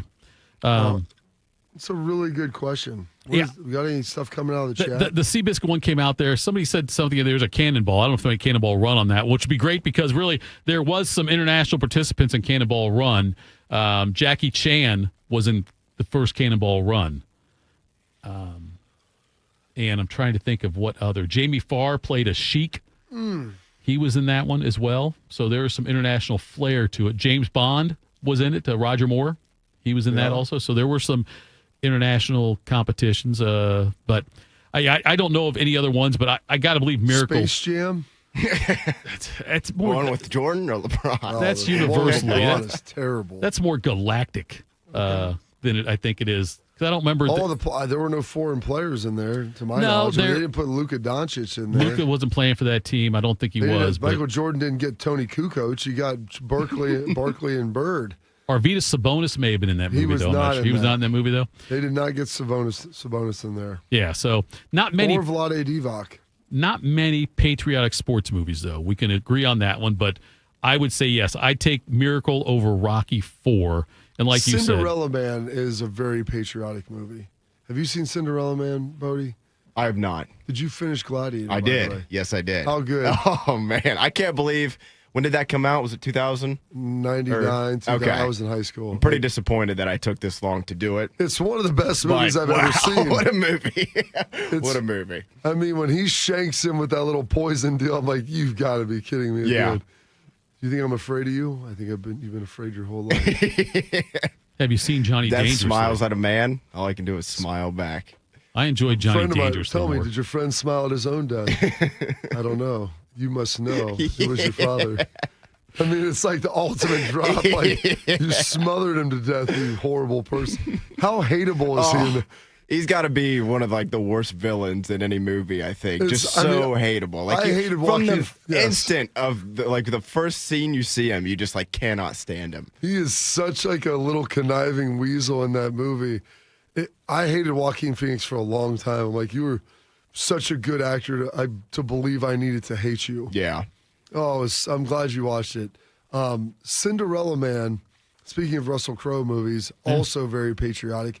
Also a true story about James J. Braddock, the Bulldog of Bergen County, boxer and he's not fighting anyone internationally, but it's a really good one, Bodie, that you should see. Add it to the list. It's awesome. It's got, oh gosh, what's his name? Who's the commissioner that suspended Rose? Giamatti? Yeah, it's got Paul Giamatti in it. Paul Giamatti's in it, and he's great. And, goodness, I can't think of anybody now. I got to pull it up here. Renee Zellweger's in it, yes. And Patrick she's his Lewis. wife. It's really good. And he's a boxer during the Great Depression. Right. And it's like the story of him trying to find a way to feed his family while boxing. He's like working as a longshoreman trying to get work. They're literally going around and like breaking off parts of decks, like the terrace parts underneath, like to have like fires in their house to keep warm. Right. And then he ends up making a run as a boxer. And, you know, and I don't want to give away the story for Bodie. He's going to watch it. And it's great, like how he was hurt and how he kind of working as a longshoreman gets him healthy and everything. But the reason I would define it as a patriotic movie is the fact that he starts taking like welfare and public assistance, and it's incredibly humbling for him to go do this to help feed his family. And then the scene in the movie after he wins a couple of fights, him walking back into the office and paying back all of the money and just setting it on the desk and walking out. And I'm like, it's really the greatest thing about America is I always say, you know, we've got systems in place to give you a hand to help people up. It shouldn't be a hammock to let people, rely on. He needed help, and it's probably as much a function of that generation, the greatest generation coming through the Great Depression. It's incredibly humbling and mortifying that you would need assistance to help, support your family. And then once you don't need that anymore, and you're able to pay that back, being able to go do that. And so those elements of it I thought were remarkable. And it's also a true story, which makes it even a better, like I said, anytime that there's a true story, which is why I would say Miracle over Rocky, simply the fact, and I did watch Herb Brooks in my timeline yesterday pop up, and great moments are born from great opportunity. One game. We play 9 times out of 10. We are the greatest hockey. I watched the whole thing yesterday, and because it's a true story and knowing that actually happened. Right. And as far as I know, I think that movie was pretty... Oh, it's very historically accurate. Yeah. At the end, and you've seen that, Herb Brooks, they asked him to see it before he died. Yeah. He didn't need to see it, Bob. He lived it. Bingo. Yeah. All right, coming up next, it'll be a banger of a segment coming up. It will be, we'll have Chad, Your Highness from We Win, You Lots Win. of juice. And then we'll have Rick Nash. That's all coming up next. Morning Juice. Hey, it's Bobby Carpenter. I know what it's like to be stuck in that cycle of pain where you're trying to get better. You keep going to the doctor, steroid shots, surgeries. Do not go down that road anymore. Go see my friends at QC Kinetics. They will help treat you without going under the knife and without the meds. QC Kinetics are the leaders in regenerative medicine to help your body heal itself. And I should know, I've been a client there, and they helped me with my knee get back to the running in the summer and going whitewater rafting and all of the things that you enjoy. And this is the critical part about my friends with QC. 92% of patients report satisfaction with their results. That's peace of mind. It's not just a number. They're trying to help you. They're the second opinion that you're looking for to keep you from getting under the knife. To find out if you're a good candidate, go check them out at qckinetics.com/Columbus. The consultation is free, or call 380-284544. That's 380-284544. They have offices all over Central Ohio. So go check them out. You know a thing or two about the moments in life that matter. You've seized those moments to embrace joy, accomplish great things, and build meaningful relationships. Is it time now to sit back and reflect on a life well lived? Maybe. Or maybe there's more to be done. Maybe this is the most important moment you've encountered yet. By volunteering with AmeriCorps Seniors, you can seize the moment, lend a hand, and get back more than you give. We connect you to local volunteer organizations with opportunities that fit your schedule and match your interests. Through AmeriCorps Seniors, you can support people in times of need and make your community stronger. You can become a companion to your older neighbors, brightening their days with friendship. You can even become a mentor for young people, serving as a role model and enriching their lives. Are you ready to seize your moment? Visit AmeriCorps.gov/yourmoment and get started today. Wrinkles, gray hair, and hearing loss are common signs of getting older. But being short of breath, having tightness in your chest, coughing, and wheezing are not. If you are experiencing these symptoms, you may be one of the millions of people who are living with a condition called COPD but don't know it. Early diagnosis and treatment can add years of better breathing to your life. For more information, talk to your doctor and visit copdfoundation.org today. Imagine home. The smell of coffee, the sound of a lawnmower, the sun's warmth on your face. Free to be yourself, surrounded by love that helps you grow. This is a place to call home. That's an American dream we all deserve.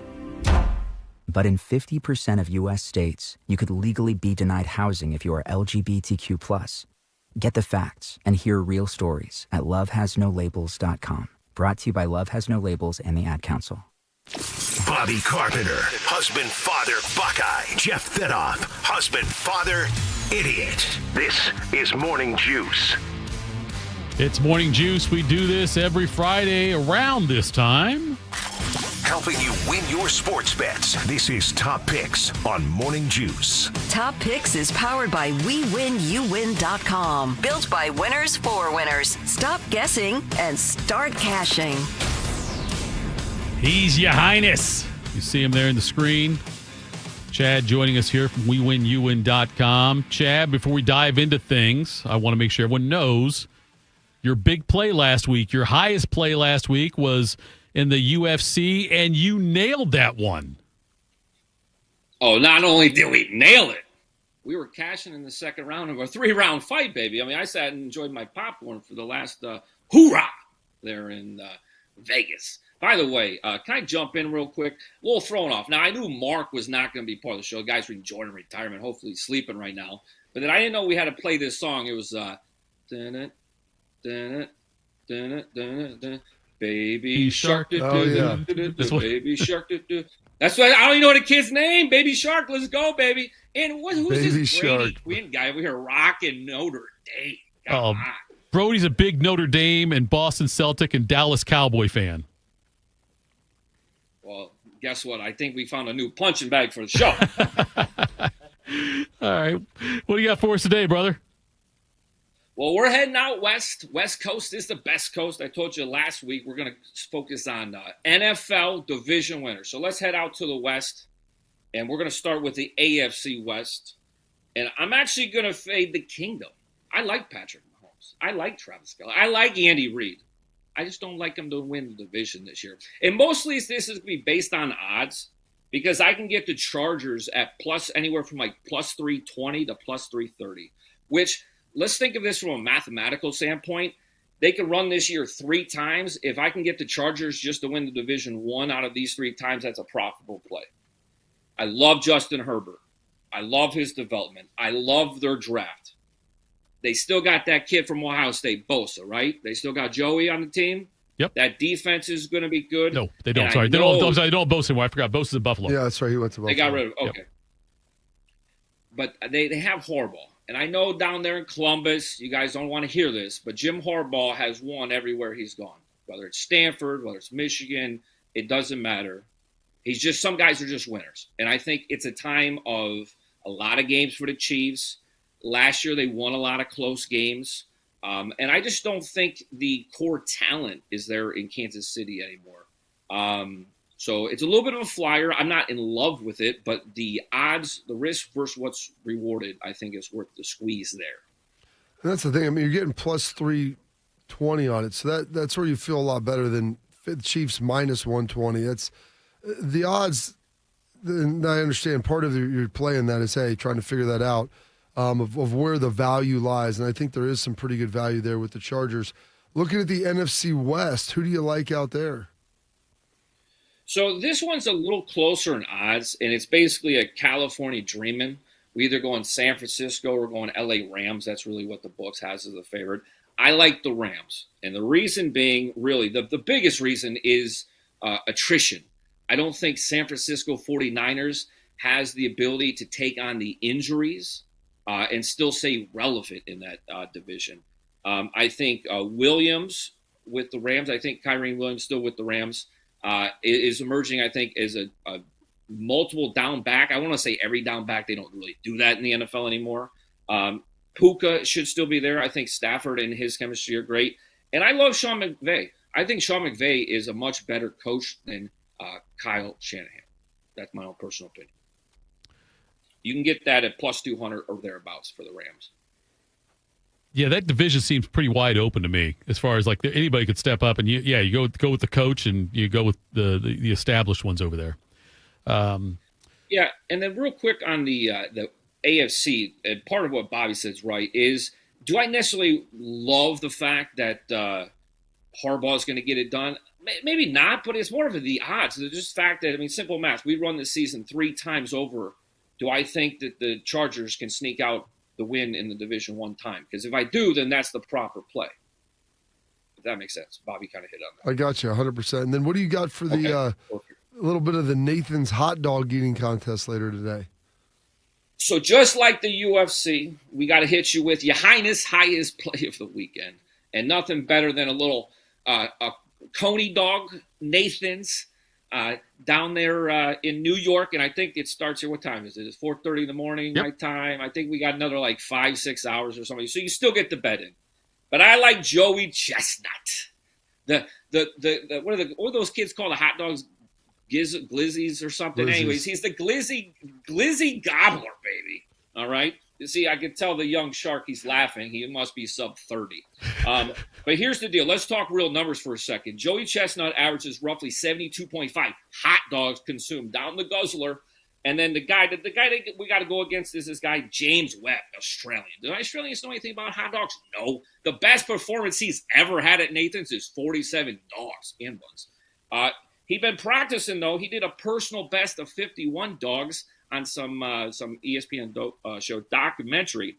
So this is the way I see it. Joey Chestnut has got to beat James Webb by at least 21 dogs.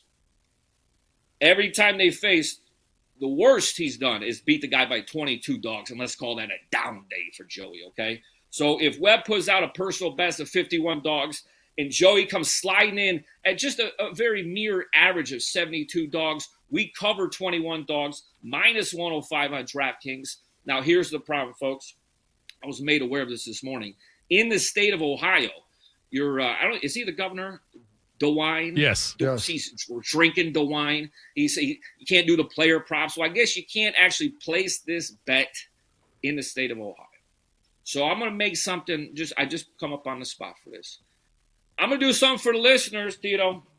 Let's do it. I'm going to give you a free day of access to We Win, You Win for every hot dog Joey eats today. He eats 72 hot dogs, you get 72 days free. If he goes out and eats 80 hot dogs today, I'm giving you your first 80 days free of We Win, You Win. Okay? All you have to do, just email me. I'm making this up on the spot. Email me, chad@wewinyouwin.com. Put in the subject line, USA. I'll figure out the route. Put something else. We'll figure it out. But Joey Chestnut, I think he might go 80. He might go 80. You might get 3 months free if the Gizzly Guzzler just starts throwing them back today. I got to make this up on the spot for you, the peoples. I love you. That's second favorite holiday, Tito. Second favorite holiday. That's outstanding you're doing that. Listeners, go email him, chad@wewinyouwin.com. You get free access to this stuff that he usually charges for every month. And if you don't like it, that's okay, but he's going to make you money. So go there and do that. Listen to the guy, chad@wewinyouwin.com. Chad, we appreciate the time, brother. And now, I wasn't going to watch it. Now I've got a reason to watch the Nathan's hot dog thing to see if you come through on that one like you did last week. So we will talk again, brother. Thanks for the time. Keep that mustard belt in the USA. There we go. Go, Joey. WeWinYouWin.com. That was Chad. Always appreciate his time. Bodie's going to effort now and get us Rick Nash on. Bobby, somebody, by the way, we have a listener in the chat. Yes, it's a listener in the chat. Kathy is running a 5K as we speak, listening to us, which I love. I think that's great. She said it's helping her along as she's doing this. She said she needs some juice this morning, so good for her on that one. And then somebody else also chimed in about, juice gets people through work, 5Ks, vacations. And this is from Little Italy, said, I'm sure someone's given birth during juice, too. That sounds great. I would love to know if that happened. I would love to. I'm sure. Porchview, by the way, said he fought for his life, his or her life, I'm not sure, these past few years, and juice was the morning inspiration. So I love it. Thank you for that much. Thank you for doing that. And now we are joined by Rick Nash. Rick, there was some debate before we started here on what your title was. I told Bobby it's Director of Hockey Operations. It also could just be Blue Jacket Stud. What is your official title? Yeah, I believe the official one is Director of Hockey Ops, but as you guys know in the sports world, it seems like there's something different going on every day, and a different project or different situation that needs handled. So yesterday I got a chance to run into Rick over at the Woody Hayes. They had all their prospects coming through. Tell us about how you integrate all of those guys, Rick, bring them together, and try to start to develop these young players.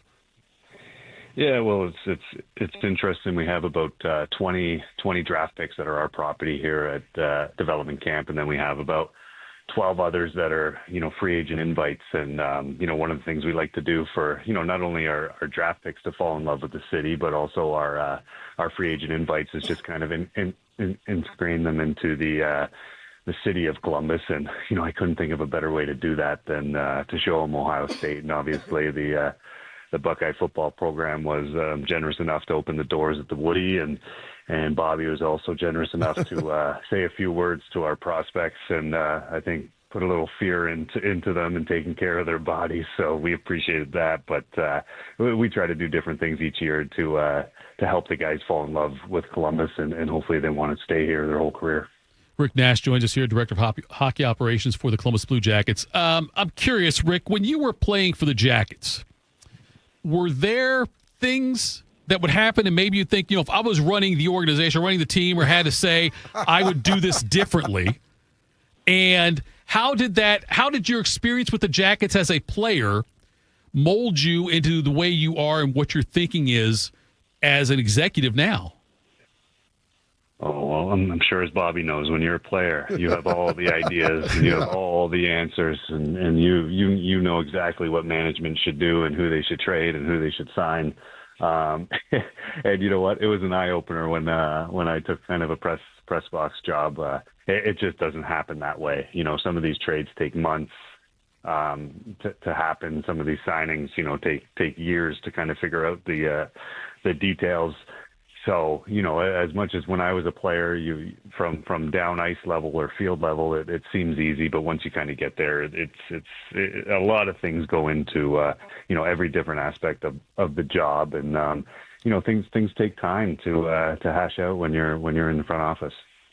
So talk a little bit. Then the last season, obviously finishing very strong. You're playing until the 81st, game, 82nd game, meaningful hockey of going on a run and having a chance to get into the playoffs with a really, really young team. You were a young player once, and as you play through it, you get more experience. But playing in those playoff caliber environments where you need to win every day, how important is that for the development of those young players? And then trying to augment maybe this young core with some veterans to kind of move forward and take that next step. Yeah, it's a very good point. You think about your own career and playing meaningful hockey at meaningful times in the season, and that's how you kind of gain experience. And I think, our young guys finally got to experience that last year coming down the stretch where every game was so meaningful. And that's where they're going to learn how to win big games. So, that was important, but how else do they learn to win big games? It's probably, like you said, to have some good veterans around, guys like Sean Monahan and Provorov and Boone Jenner and Zach Werenski, these guys that have not only been through, a few playoff games with the Blue Jackets, but also different organizations and different levels, whether it's, winning for your country or at the AHL level. So it's a common mixture of adding in some good veterans that have been there before, but also putting these guys through games that mean something so they can gain that experience. Rick, when you got drafted by the Jackets, I'm curious, what was your first impression of Columbus? And is there something you try to stress to make a first impression on rookies, the draft picks that are coming through now? Yeah, well, interesting enough, I think our first draft picks will get the same impression that I got when I arrived into Columbus, and that was Bobby asking me why I'm so small and why I haven't put enough muscle on yet when I got to Columbus in 2002. So that was my experience. But for most of these kids, especially the kids coming from Canada, they've never been to Columbus, Ohio, and I was no different. And obviously, once I got here, I fell in love with the city. It was a lot different then. There was nothing around the arena. The arena kind of stood alone. But, now we try to integrate them in whether it's Ohio State, Columbus Crew, Columbus Clippers. We try to make them be part of the community. We had 5 of our draft picks ride along in the parade last night for Red, White, and Boom. So I don't think it's Columbus is a hard sell. I always say Columbus kind of sells itself. And once you get people here, they realize the charm from being a young single guy to a married family guy kind of has a little bit of everything for everybody. Rick, can you talk a little bit about the difference in, the development of the young players now versus 20 years ago, and just how the sports science and how you guys evaluate everything in 2025 versus the 20 years ago, when you came in and you and I were kind of coming through, and just how this whole thing has shifted. We talk about it some in football, and is hockey the same way? Yeah, Bobby, it's funny because, during these development camps, we've done, a ton of mental health, speeches and different things on performance. And you do a lot of things on team bonding, and you try to find new things every year to switch it up for some of the prospects. And myself and Aaron Johnson were walking out of the Woody yesterday, and we just said that was a great message by Bobby. Maybe we don't talk enough about, taking care of our bodies and, skill level, maybe not being the difference of making it or not. So, you obviously touched on that yesterday about just taking care of your body could be the difference between, an NHL career or an AHL career. So as we move forward, we just realize how important that is. Back in the day, around the NHL world, they used to say that training camp was to get into shape, and now training camp is to prove how in shape you are, and you come in top performance. So it's a huge part of it. We're seeing it all around sports. There's one sport athletes that are playing their sport year round, and they're coming in and they're perfectionists, and they're not getting burnt out now. So it's it's important from that stance. Rick, I've never met you before, but there's my wife met you at a draft party years ago before we were married, and the picture is still on the selfie with you and her is still on her cell phone. And my whole goal in life is to have her look at me the way she looked at you in that picture. It has not happened yet. I'm not going to hold that against you, but you seem like a very nice person to me. Were you too nice for a hockey player? Well, there's a switch that goes off once you step on the ice, and I'm sure any athlete that's played at a professional level can understand once you lace up your cleats, or you put your helmet on, or you step on the field, everything changes, and I feel like that's sometimes a difference on having a long career or never making it. If you want to judge me how I am off the ice, perfect. I can't wait to get on the ice with you. All right, last one here, Rick. How often do you get back on the ice? Ooh.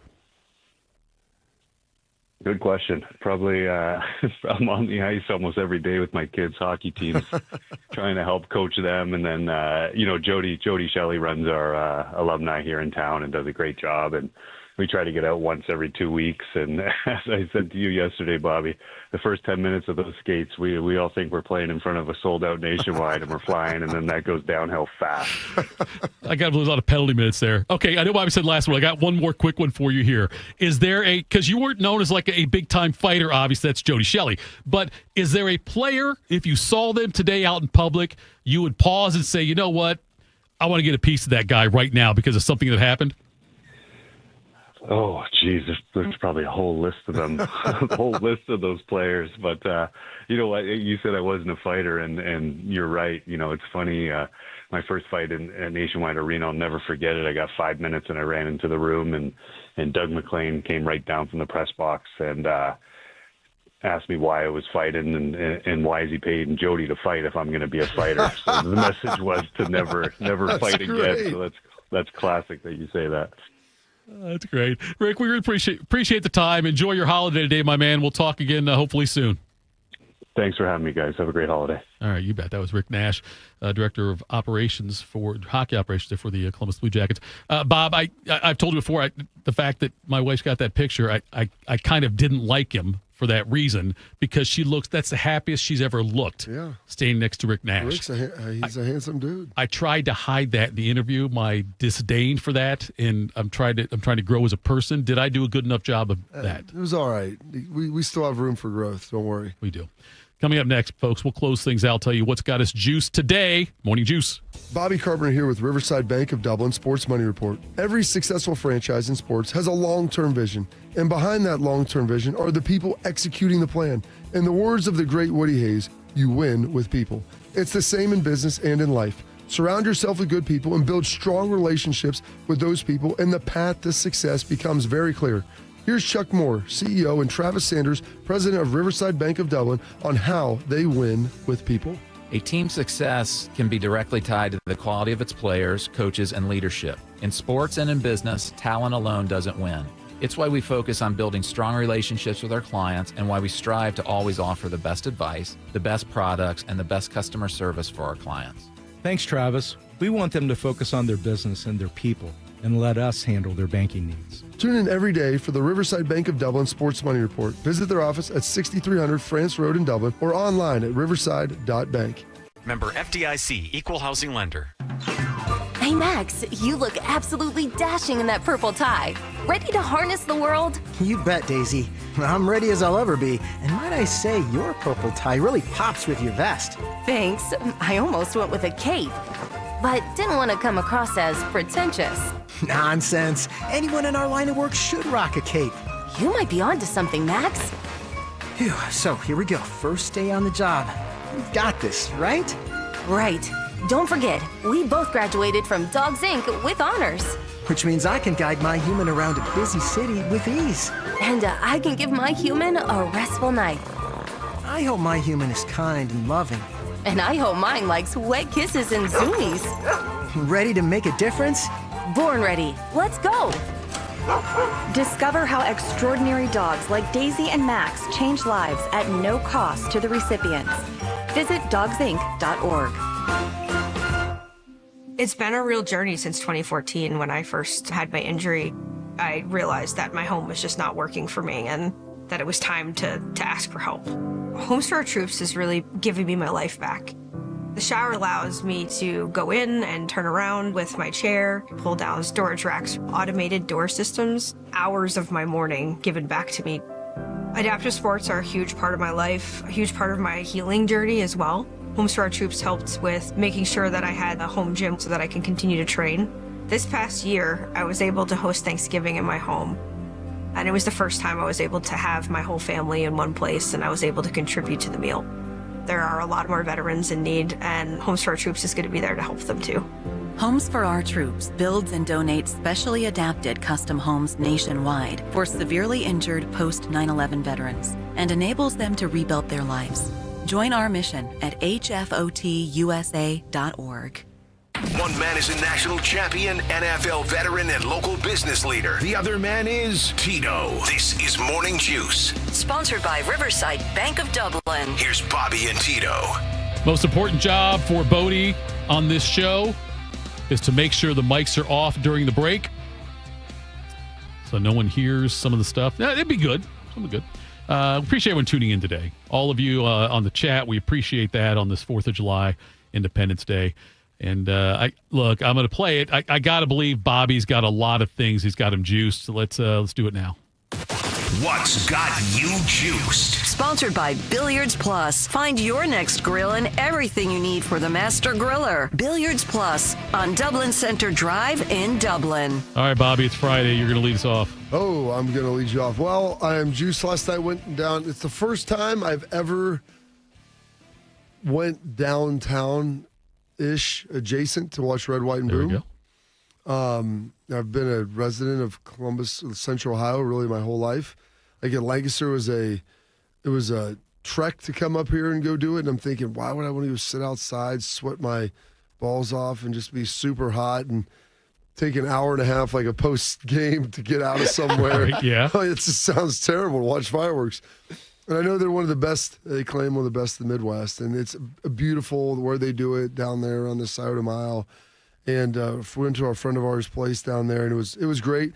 The best part is that we were close enough to see them have a great rooftop shot, and then it took us 10 minutes to get home afterwards. So I was back home and in bed by 10:45. I go, I can do that and then do this show. If I'm getting home at 1:15, that's a whole nother beast. It's a different carp. It's a much different situation. So I was juiced to be able to do that first time. We did actually see them when we used to live in Harrison Park when I was younger, before everything was built up to the south of it. We'd be able to go put lawn chairs like in the middle of the street, and you could see them from our house, which was pretty cool. But this is the first time we went down. I took the boys down there. They did a great job doing it. I always get juiced up. My third son, he's very entrepreneurial. And in Arlington, I mean, it's a big deal for the 4th of July. They got the parade and everything. And, you know, he started a little business a couple years ago, and I kind of pitched him on it. You know, he had snow cones. He's selling stuff. He takes people's trash cans out. But he flags people's yards. And so he put the flyers out, and he was like, Dad, this has been the biggest year thus far. He actually had to buy more flags. Wow. Yeah, and so he does that, and he's, you know, makes a couple $100 every year. And I'm like, buddy, you're getting to resell the same flags you bought. Yeah. One of his friends called it, quote, a scam. And they go, what do you think Netflix is? What do you think? They just resell the same thing to you. Reoccurring revenue model. They sell you the same thing over and over and over again. And so he's done that, and he was having an awesome time doing that. And he had to get some flags in. Thankfully, he was like, Mom, when are they going to be here? They got to be in. I promised these people they'd be in today before tomorrow. And thankfully, Amazon got them in there, 4:30. So he was finishing that up last night. Always love doing Today in History on the 4th of July. So much history around all of that, around the founding of our country, and the fact that 3 of our first 5 presidents passed away on the 4th of July, and 2 passing away on the 50-year anniversary of the founding of our country. And then as of tonight, I mean, we will be in the 250th year of what people deem the Great Experiment. I mean, the first full representative democracy that we've had for 250 years. And it was said, you've got a great thing, now try and keep it. So we're trying our best. It's, it's not, like I said, it's not a perfect country by any stretch, but it is, I believe, the best that the world has to offer. I have not seen a country that's more diverse, that is more successful. And like I said, while it's still not perfect, there are a lot of great things that have happened here, and hopefully more great things to happen in the future. So, folks, go out there, celebrate responsibly, enjoy it. It's going to be a beautiful day here in Central Ohio, so that always helps, and that's always exciting. But make sure that you go out there, get after it, have a good time, and then we'll see you again here on Monday the 7th. Bodie, what Slay's got to say? Like, if I can button the top of a shirt, like, I should just go do some neck. Like, I'm deteriorating. You punch me in the face, guess what? This jaw, this neck, you can take it. In case anybody wants to walk around and just go up and punch legs. That may be the last one that Shark cut, because that was from last week. Yeah, I buttoned up my shirt, my golf shirt, on the air. Proud.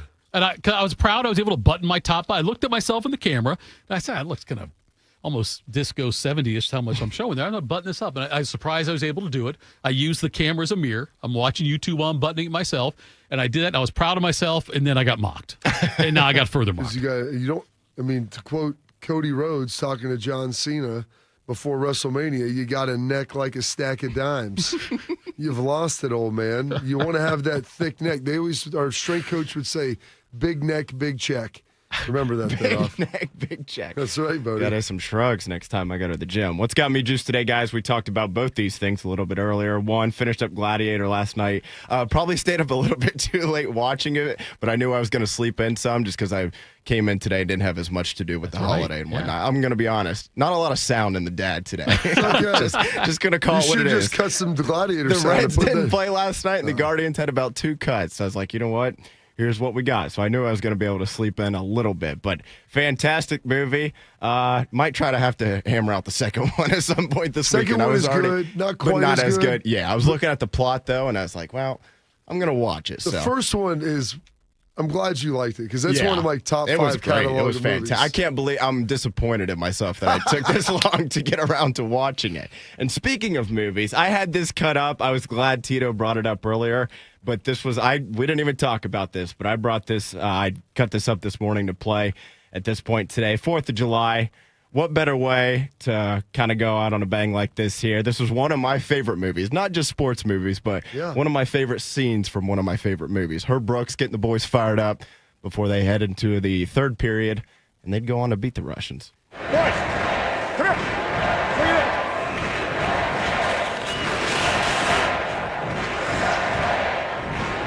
Listen to it.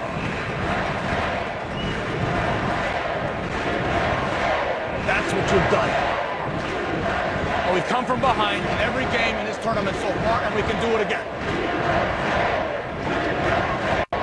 We can beat these guys. Come on, Rick, get your guys to the face-off. Everybody in. Come on, boys. What are you playing for? USA!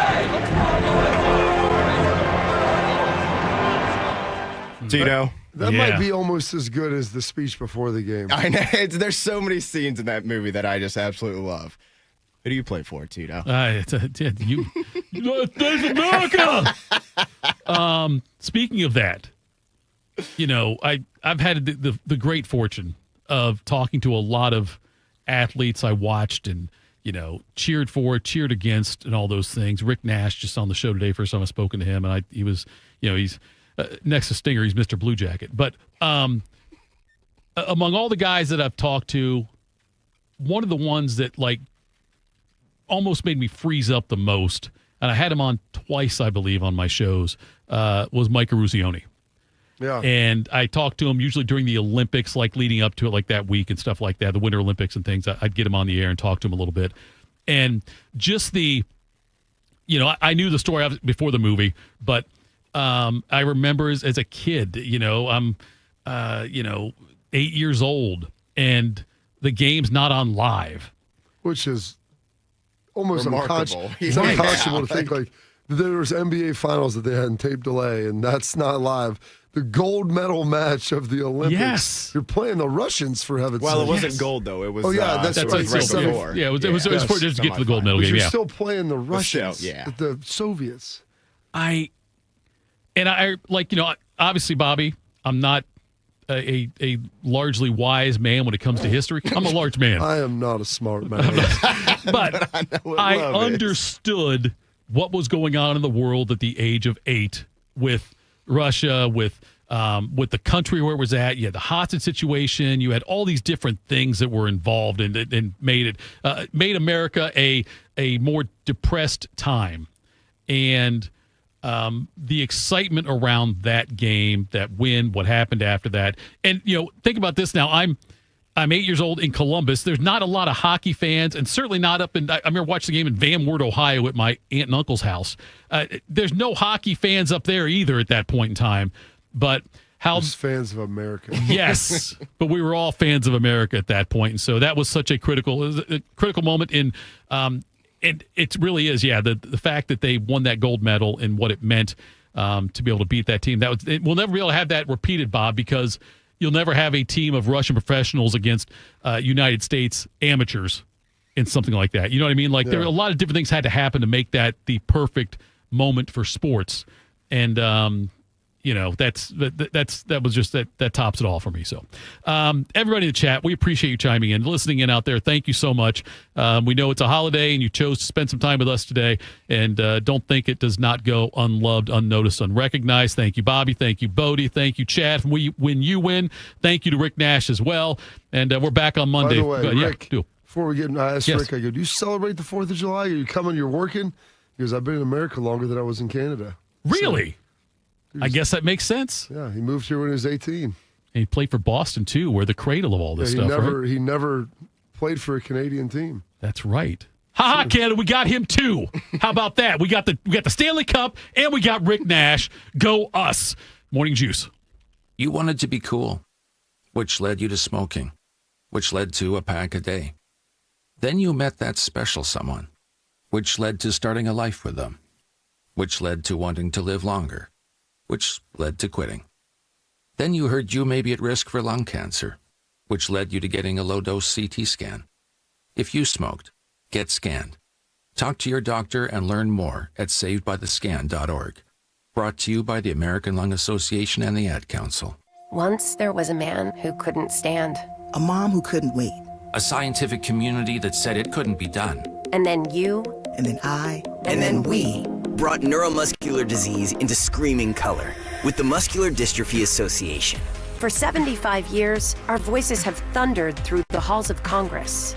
We've willed the impossible into existence. We've pushed the science, raised the funds, shifted the narrative, and transformed the reality of life with neuromuscular diseases. For 75 years, we've built communities together, established the field of neuromuscular medicine, and made it thrive. Call that a legacy. Call it impact. Call it momentum. Just call it ours. Because it's the generations of community heroes that give MDA the strength we have today. And until neuromuscular disease is a thing of the past, you couldn't stop us if you tried. Join us and celebrate 75 years of breakthroughs at MDA75.org. For the past 100 years, Shriners Children's has become family to over 1.5 million kids. In tough times and good times, they're there when we need them most. Please go online right now to loveshriners.org. Your child is sick. With those 4 words, the innocence and joy of childhood disappears. But Starlight has taught us 4 other words that make all the difference. The power of play. Happy kids heal faster. That's why Starlight Children's Foundation delivers happiness through gaming, toy deliveries, and more to hospitals across the country. Learn more at starlight.org. Your child's oral health milestones matter. By age 1, see a pediatric dentist to establish good oral health habits. At 7, see an orthodontist to check your child's bite, teeth, and jaws. Around 15, visit an oral and maxillofacial surgeon to have your child's wisdom teeth examined. Remember, milestones met, healthy teeth set. Visit milestonesmet.org. What would it take for my child to only miss half a day of school for treatment?